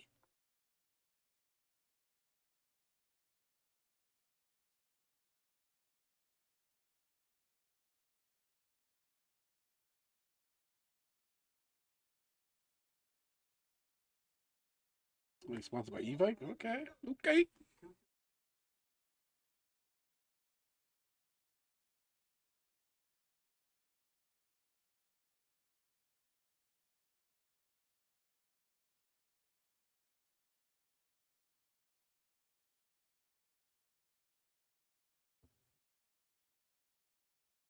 Hmm.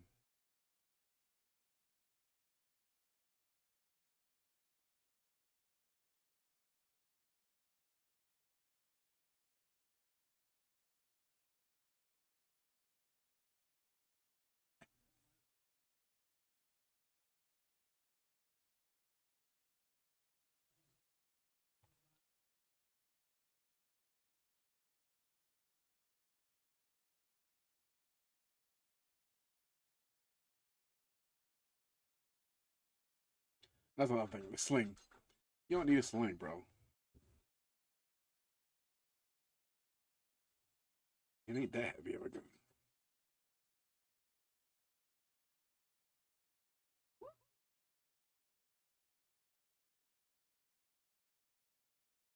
Damn. That gun got good fucking accuracy.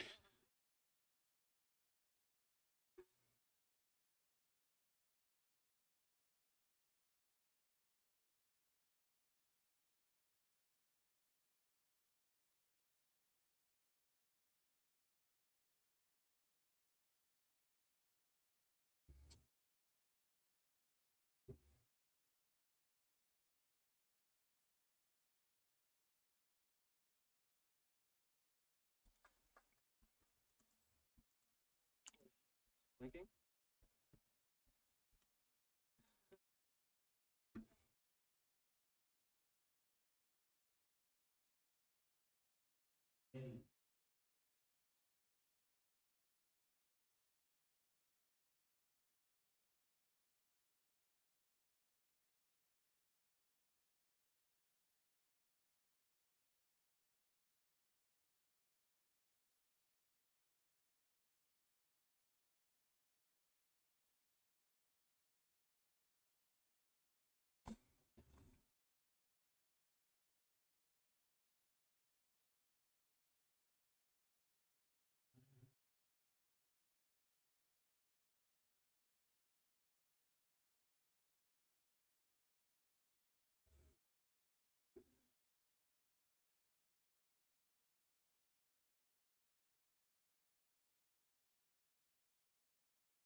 No call on that trade.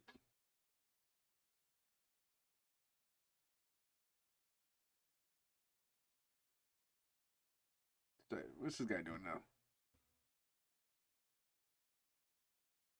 You know what? Fuck that.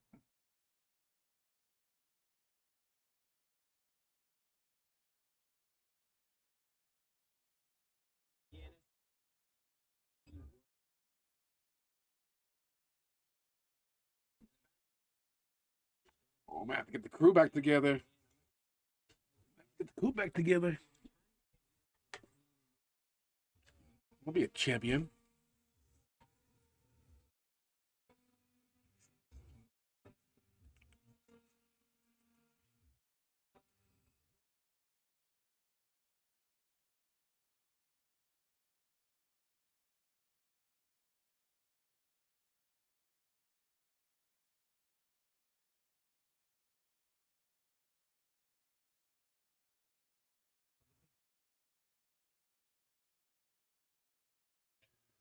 What kind of guns they got? Oh, like paintball guns.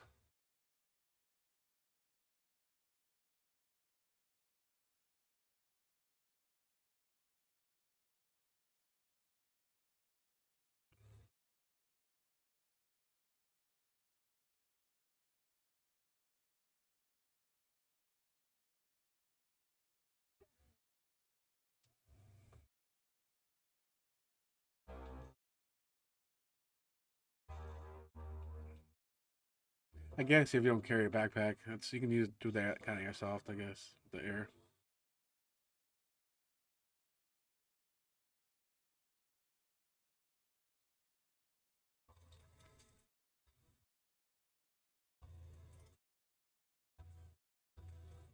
So he got a backpack.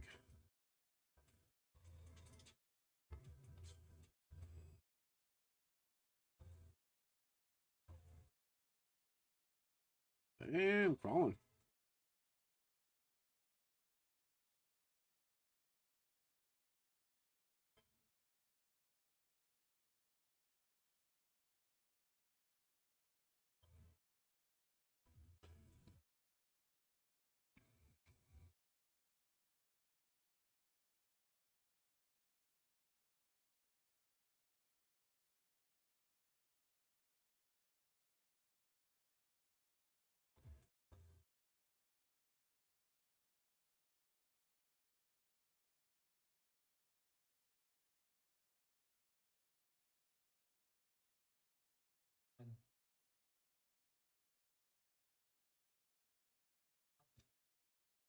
There you go. That's what we have right there.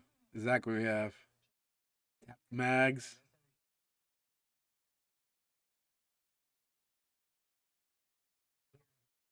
We spent a lot of money on our shit. That's why I want to go play again.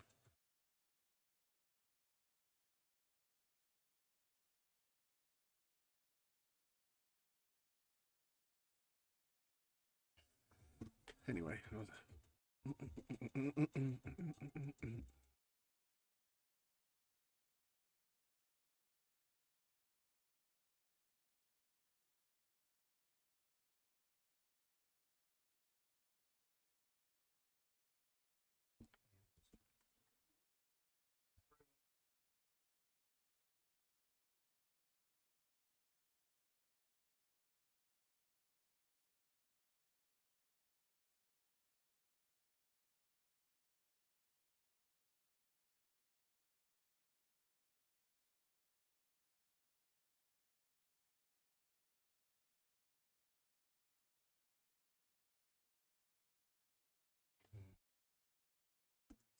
But with me being therefore I had to break down everything I needed to know about this gear.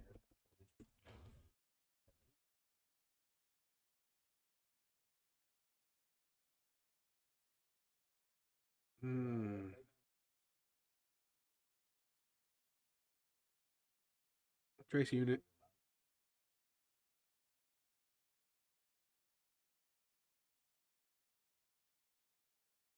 So that's what we use.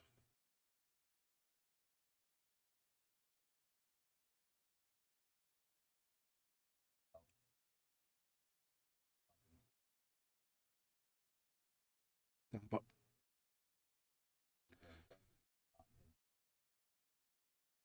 it's like a piece of like a eraser that barely touches the ball, and when it touches the ball, it spins it and it curves. Yeah, like that. Yeah.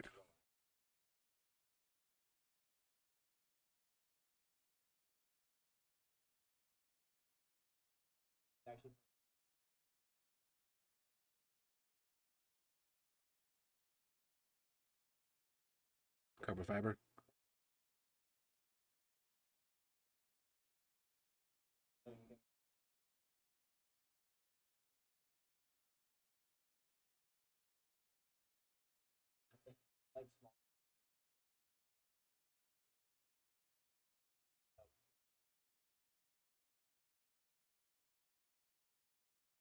I kind of do like that system. It's the big tank though.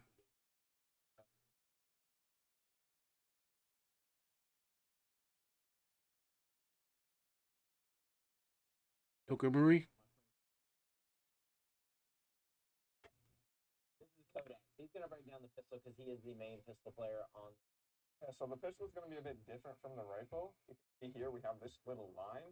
This attaches to a hose that goes down into our belt next to our tank. So this tracer, we like to keep it nice and small because we play in a lot of tight spaces. We don't want anything sticking out any longer than we have to. And then Right besides ahead. that, like I showed you earlier, but it's got a magazine adapter on the bottom, and then those magazines actually store like y'all. You see me use pod packs, but I do like that adapter. That's new. So this That's is pretty the sick. setup. We have just normal mag pouches, and as we're playing, we just pull it out, reload, nice and simple. All this put together, still playing. Rules are very different to this type of airsoft than it is from like the paintball that you see player any other typical airsoft. So let's break down the rules. Other pistol players. He's also known as like Chip, nickname that we gave him. He's gonna break down the rules for us. Like I was saying, the format is different. It's a little in depth. Kind of made it like American football. 15-minute game. Start of the game. The center of the field. There's a coin flip. If you win the coin toss, you're going to pick if you're offense or defense, which means you will be taking the flag with you to your breakout wall. Try as an offense. So on your first attempt, if you hit the opposing team's wall with the flag, it's going to be 12 points. On your second, it's 11. Third, it's 10. On any try that you hit bang, you get a chance of an extra point, which is 2 extra points, but it's a 1v1. So you have 30 seconds to get down the field, hang the flag. So you need somebody fast with the flag. So once you cross the 50-yard line, there's about 5 yards, just 1 point. Then maybe 7 yards for zone 2. After that, zone 3 is going to be the biggest portion of zone. That pretty much goes from zone 2 all the way to the breakout wall. Both teams, the death tunnels have buzzers. Once the last person, the opposing team dies, they're going to hit that buzzer. Once that buzzer is hit, it allows us 3 seconds to get that flag. While that's all happening, you drop the flag. Once it's dropped, my teammate picks it up. He can, progress it further down. Oh, fucking. Well. But on top of that, the enemy is trying to grab that flag. Opposing team grabs the flag, it flips the possession.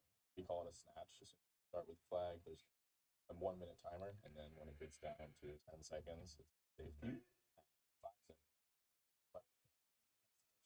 Inside the breakout lines, you're barely so has to touch the wall, and then one goes off. The reigning champs, USA versus Czech Republic. Welcome back. Oof, oof.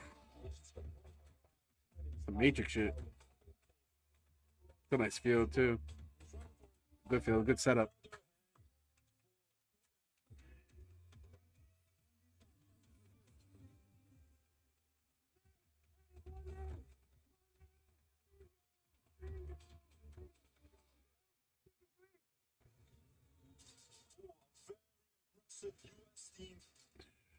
Nice. All the time in the world. He's counting down. Cheeky bastard. That's another egg for the US. Damn. Kick the ass too. With a hot start, we were in the driver's seat, and it was my time to step on the field. But with this being my first point ever in airsoft, I would be lying if I didn't say I was a little bit nervous.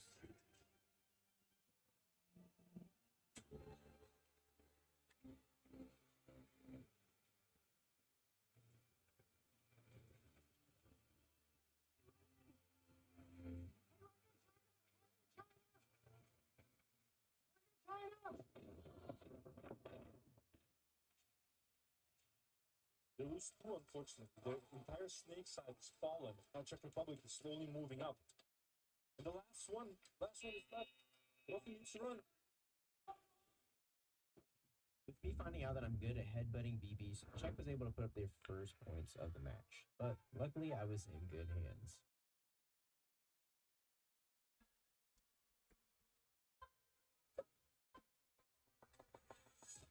And once again, you can see Kodak having all the time in the world.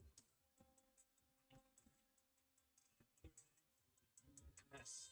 Team USA guys had a good hand in the match, so much so that they even gave me a gift, my first flag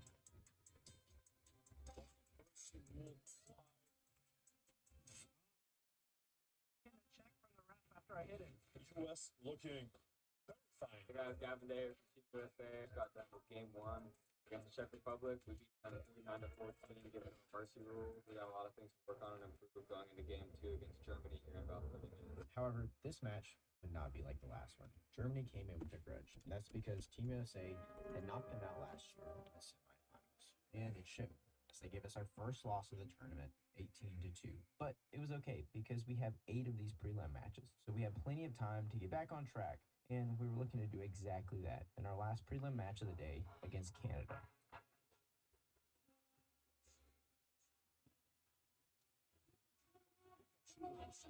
Yes.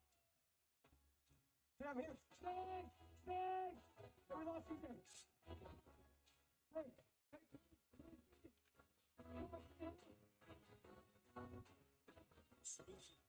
Shooting one.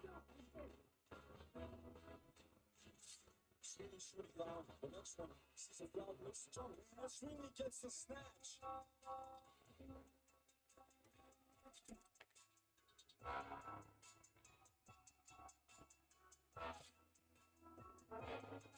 Damn.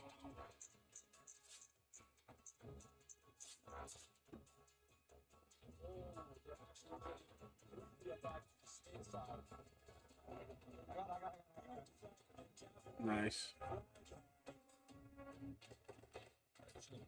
Oh, he got him.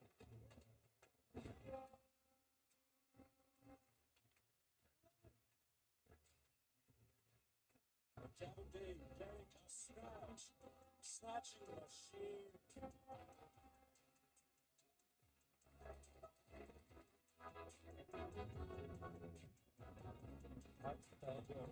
Oof.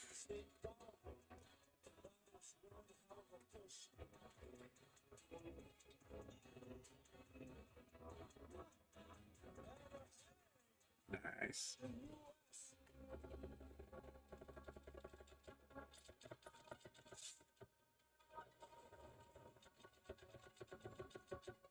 There's the shooting. Number 28, Big J. Sheesh.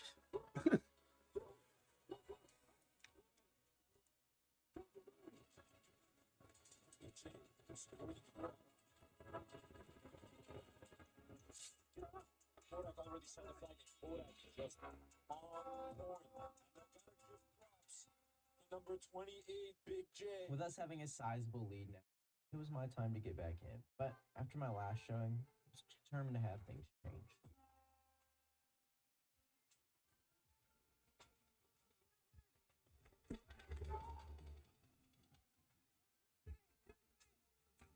Tuesday. Oof. You really wants it. And he got it. Got a snatch.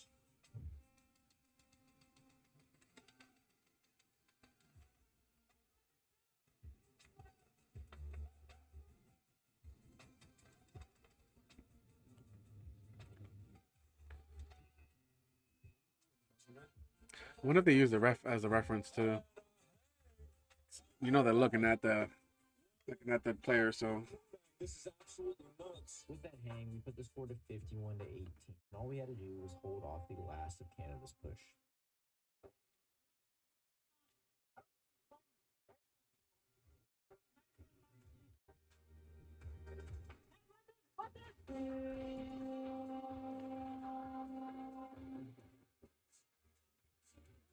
Into day 1 on a win, but being all the way in the Netherlands, me and Will decided to celebrate by going out and exploring the Dutch countryside.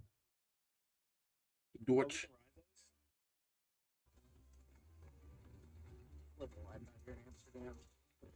You kidding me? You kidding me?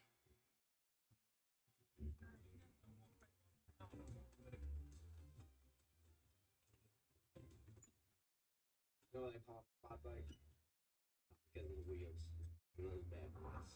And after that, it was time to call it and get ready for day 2. That Sierra, Jessica and her mom discovered a plethora of yoga gear at stellar prices, which led to another discovery.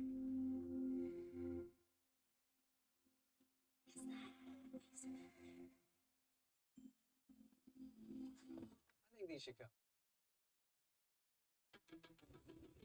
Hello, beautiful people, and welcome back to the second day of the NSL, the Nations Cup 2025. We're about to start with the first team, Romania versus the USA. The next three prelim matches were today, and the first one was against Romania, but these guys put up a bigger fight than we had anticipated. Therefore, we had to put our best effort forward to squeak out an 18-15 win. Congratulations to the USA, beautiful performance, kept their composure. Belgium was our next match, and these guys were down, but we had no juice after Romania. So Belgium took the momentum and ran with it, mercy ruling us 37-1. Belgium proving victorious over the reigning champs USA. And with that, we had one match left, and it was against South Africa. I was excited, and it was because I was getting my first start in the Nations Cup, but my energy was nothing compared to the South Africa guy. Equally excited for the South Africa versus USA game.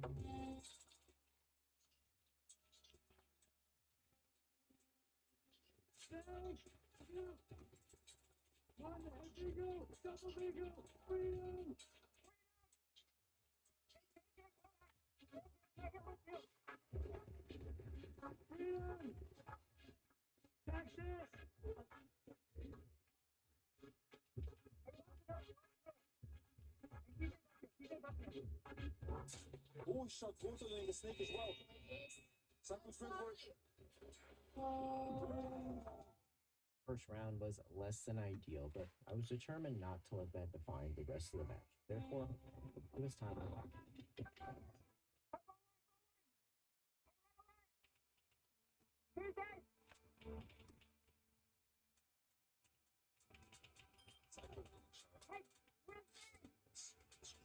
That snake. Extra careful right now.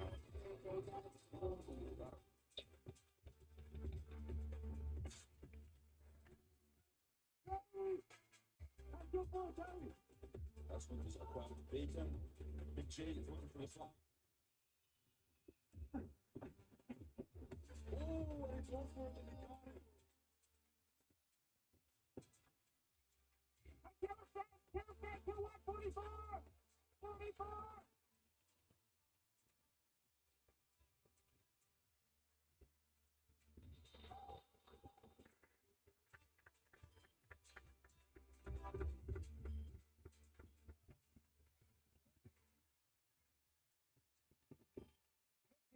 That was quite chaotic. Things were going so well. I even got to carry the flag. And well, the rest is history.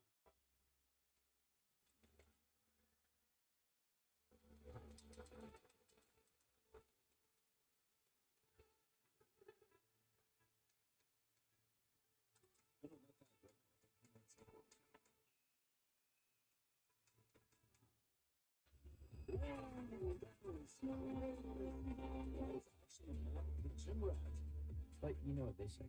With every up is a down.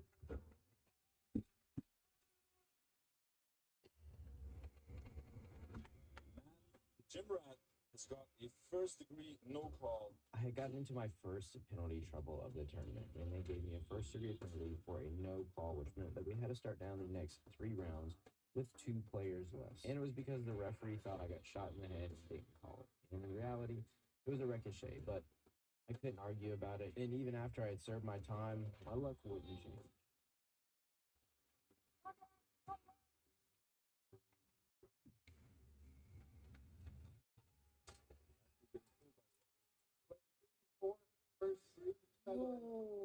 Not gonna lie, I'm getting a little bit sick in my stomach from these penalties. While I was getting penalties for not shooting my gun correctly, well, the other guys on the team, they had my back.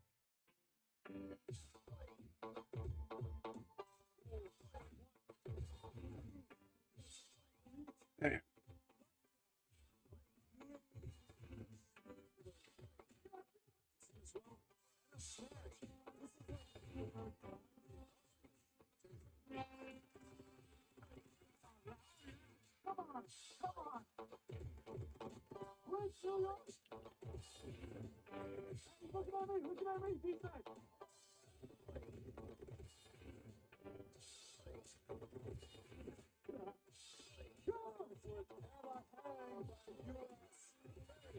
We are the best team in the fucking building, bro.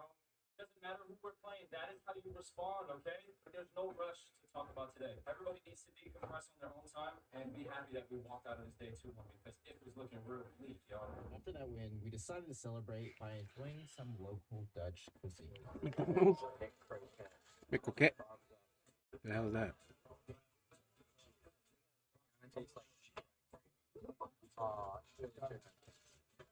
That seems good. That looks good. That's the big wrap. It's big, huge. That's what it is. It tastes like a small dog. Which is very possible. And after that, underwhelming, we called it. Day 3. Yesterday went okay, but I'm two penalties deep, so I got that off my shoulder. That was a ricochet. But besides that, got the Netherlands, which was who they played in the finals last year, so a little grudge match. Saying that, Australia's the first match of the day, so let's go.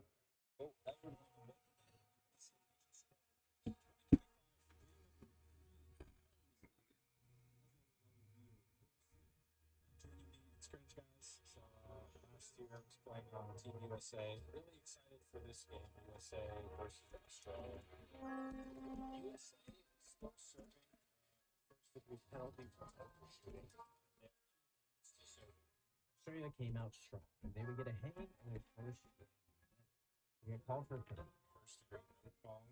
Australia. Therefore, the points got taken away. We were given the flag, and that meant it was time to lock in. Yeah, zone 3 it looks like.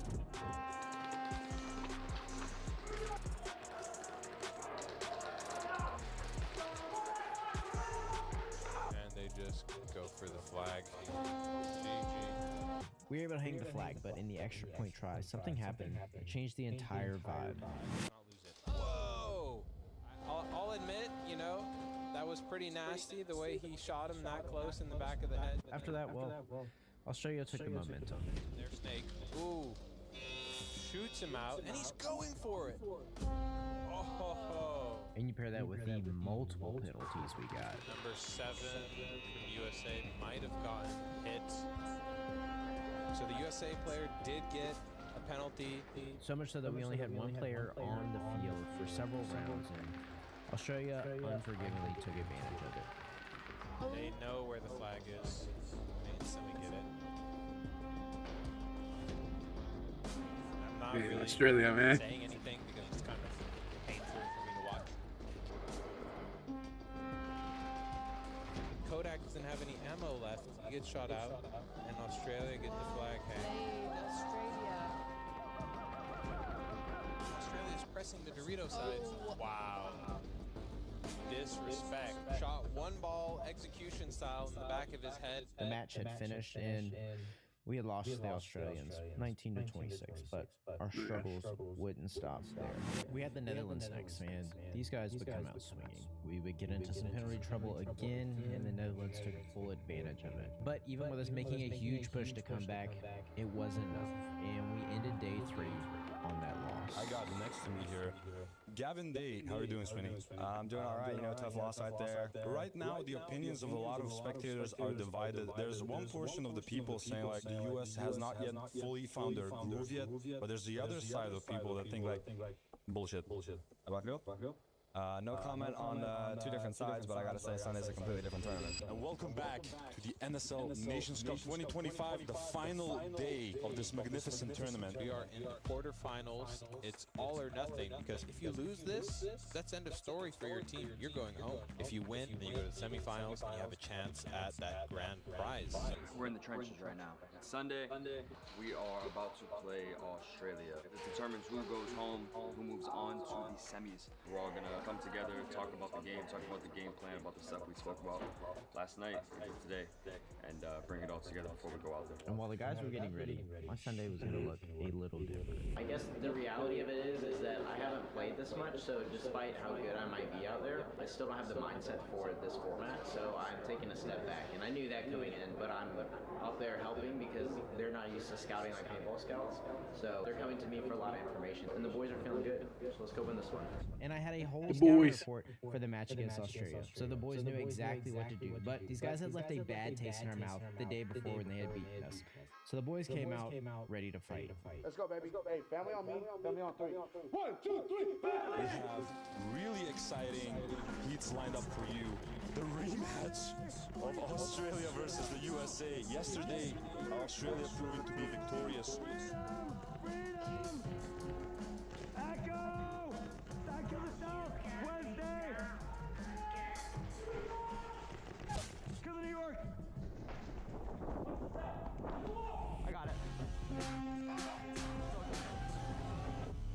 Dude, this is a completely different USA from yesterday.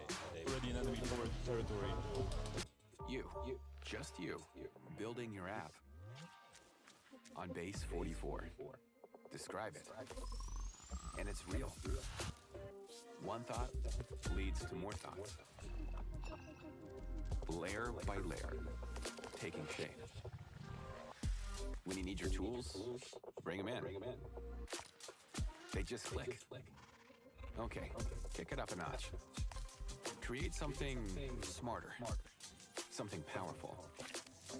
Style counts, so give it your touch. Big or small. Next idea hits at 2 a.m. Of course it does. Keep building. Ask yourself, wait, I built this? Damn right. Base 44. Build it your way.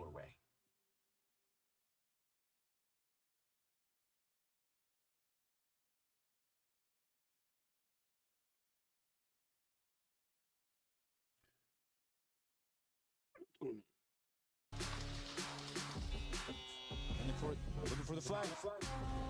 And a beautiful snatch. Is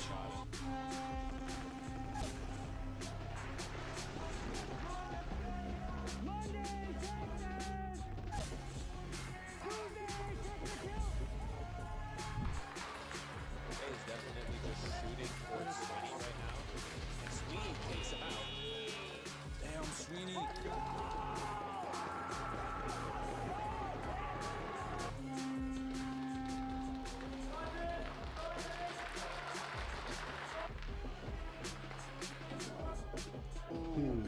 Getting shot out.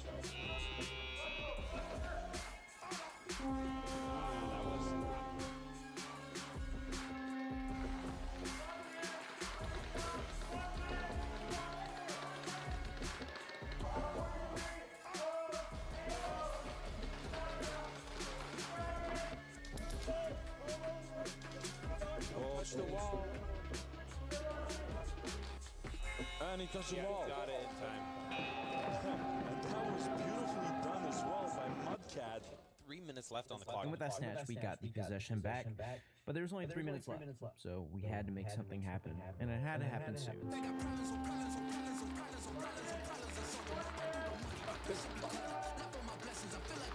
The lost moves from the snake position before that, just creeping around on that snake side staple.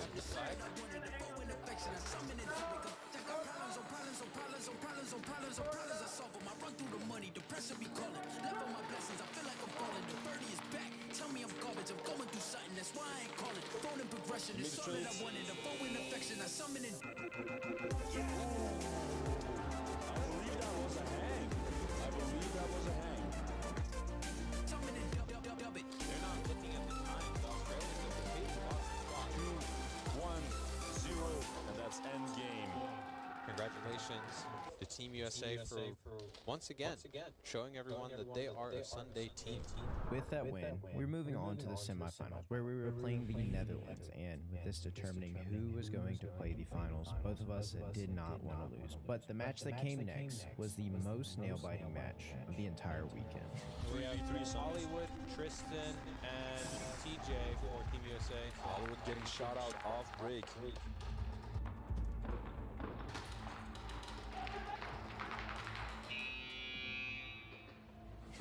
Did they get it? I think Jesse Hale got it. 3v3, last round of 3v3. Dutch team still in possession of the flag, second try. Eagle running for it. Ooh, that was great. London, hey, ball one. Kodak, ball one. Snake. Just getting so much pressure. They're pushing in hard, looking for the flag. And a snatch once again by Jesse. Texas! Texas! Kill the snake!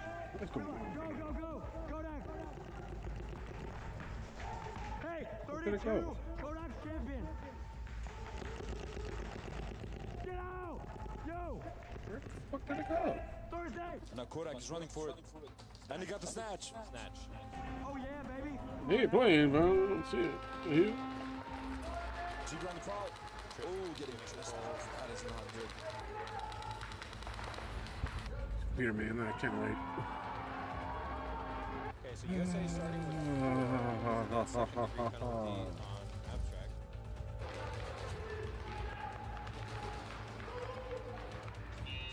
They're going for it. That was zone 3.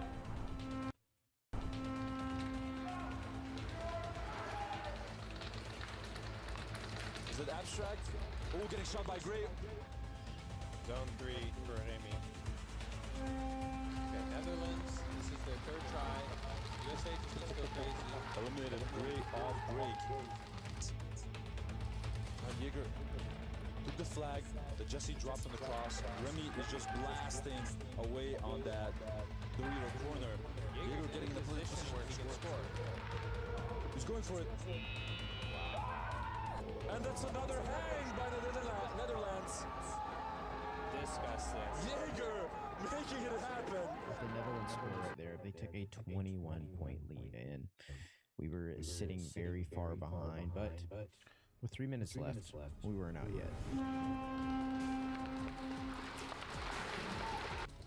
Trying to get closer. Oh, got shot out. Who is in that snake, man? Is that Kodak or is that Brett? That's Brett. Ooh, Brett doing Brett things. Kodak getting in the position to score.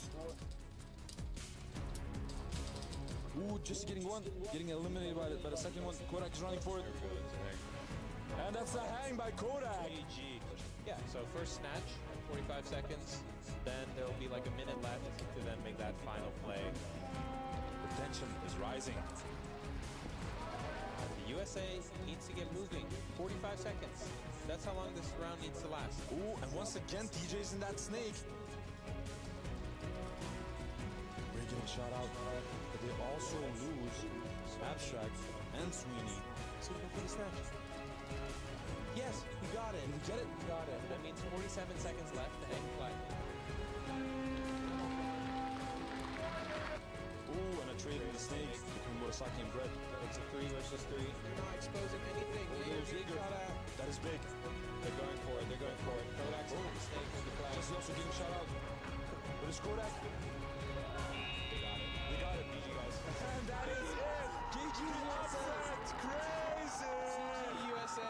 That is absolutely crazy. With that flag hang, the score was 23-21, and we had the lead. However, there was still 8 seconds left on the clock. Therefore, all we had to do was hold off the Netherlands, and we would take the win and go on to the finals. Now let's see what happens. 8 seconds. Just you have already in the 50 line. 4 seconds left. 3, 2, 1, and he passed through it. With the Netherlands getting that zone 2, they put the 2 points up on the board they needed to tie the match, and that meant we were going in overtime. However, overtime in this league means shootouts. Therefore, we had to pick 5 players to play 1v1s against the Netherlands' other 5 players, and whichever player successfully attacks and defends back-to-back wins the match for their team. However, you only have 30 seconds per round. Therefore, if we wanted to play in the finals, this was our last chance, and we had no room for error. Oh, so the first one that they've picked is actually Abstract on the side of the US, right? We're off. Just lock in, Tristan.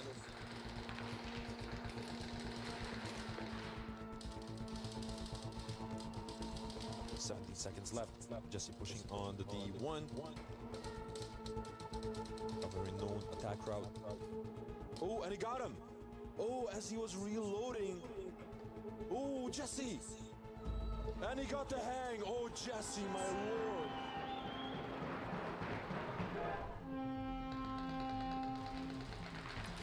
Huh? I don't know what you said. Yes. Oh, and he got him. There you go. Very nice. Big dog. Big dog's in with you. Big dog. Now it's Sweeney against Jaeger.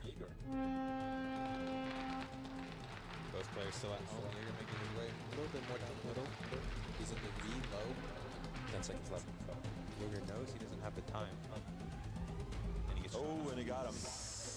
Oh, Sweeney.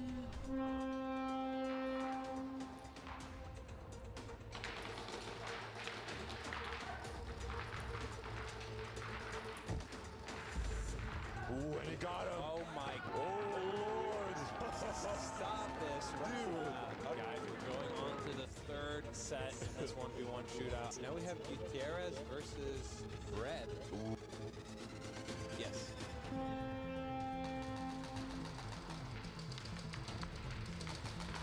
Oh, how chill he is. I'm telling you, ice in this means. And he got him. He got him. 13 seconds left.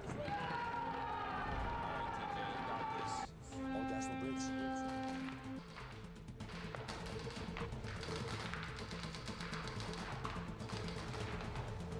Oh, he's reloading. 8, 7, 6, 5. Ooh, and they traded off. And that is a victory for the Netherlands after a shootout. Super heart-wrenching to see the USA go home with 4th place. I really enjoyed everything that the US did. They were trying to find themselves. I'm extremely proud to do this, and I will do it again next year with all the same people if you guys want to come back, all right? Matt, thank you for showing Yo, up. oh God, yo. Seriously, it was a privilege to be able to share the field with you. And Thank you, you, Will, thank you, bro. Thank you for being here. We appreciate you and all the jokes and all the content you got for us, bro. It means a lot to us, and it's going to impact our culture a lot more than you guys even think. Hell yeah. USA on me, USA on 3. Let's rock. Yeah, that's at the end of the day. That's all we all look for is improving the culture. But nevertheless, regardless of what happens, I'm so glad that we got to have this experience. Come out here, play some airsoft, and meet these guys. This Team USA, such awesome group of guys. Big thanks to JT for sponsoring the video and Team USA for bringing me out. That is all from this video. Like the fucking video. That's another deposit. Like it.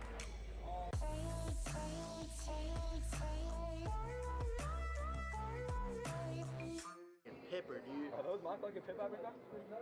No. Double down on the Gwoon juice. This is literally the best juice you can buy. We have over 600 vendors worldwide. There's a lot on our plate, way too many emails. But with Gemini and Gmail, we can instantly summarize and compare vendor proposals. We never miss a detail, and those things matter. Free? All that stuff that only exists in legends and bedtime stories. Talking tigers, spaceships, and magic swords that can make a man as mighty as a god. Where I come from, that stuff is... Alright, you know what? The NXL World Cup. This is the biggest stage. I think we're gonna just wrap it there.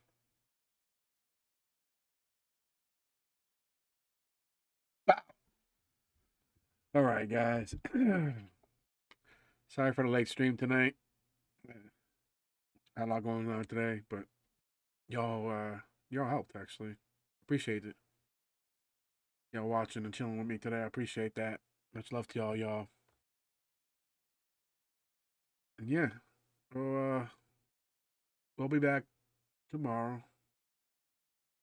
Oh, yeah. So tomorrow is the boxing event, so we'll definitely be back tomorrow. And yeah, that's really it for tonight. Much love to all y'all. Appreciate it. Oh, before we sign off, we got you find a song. We need a song. We need a sign-off song. We can't just sign off without no song.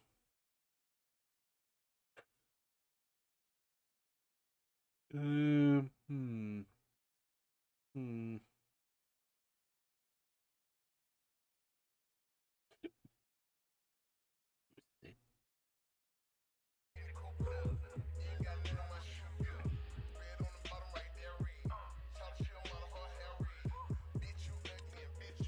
Let's see.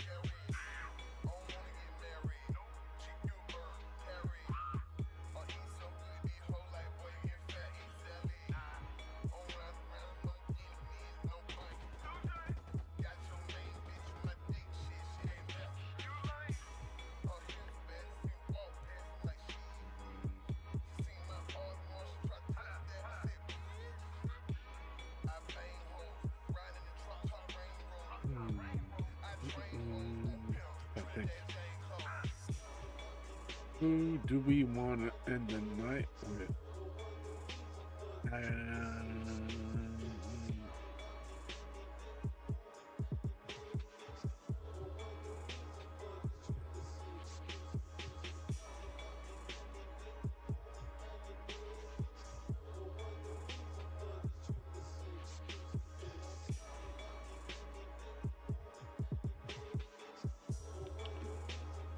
Same, I don't know. Brain farting right now.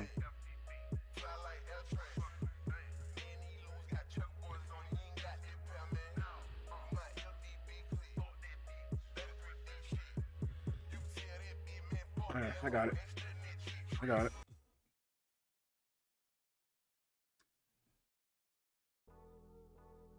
Hell yeah.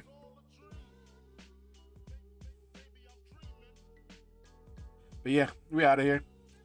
Appreciate y'all sticking with me, hanging out tonight. And we'll be back tomorrow.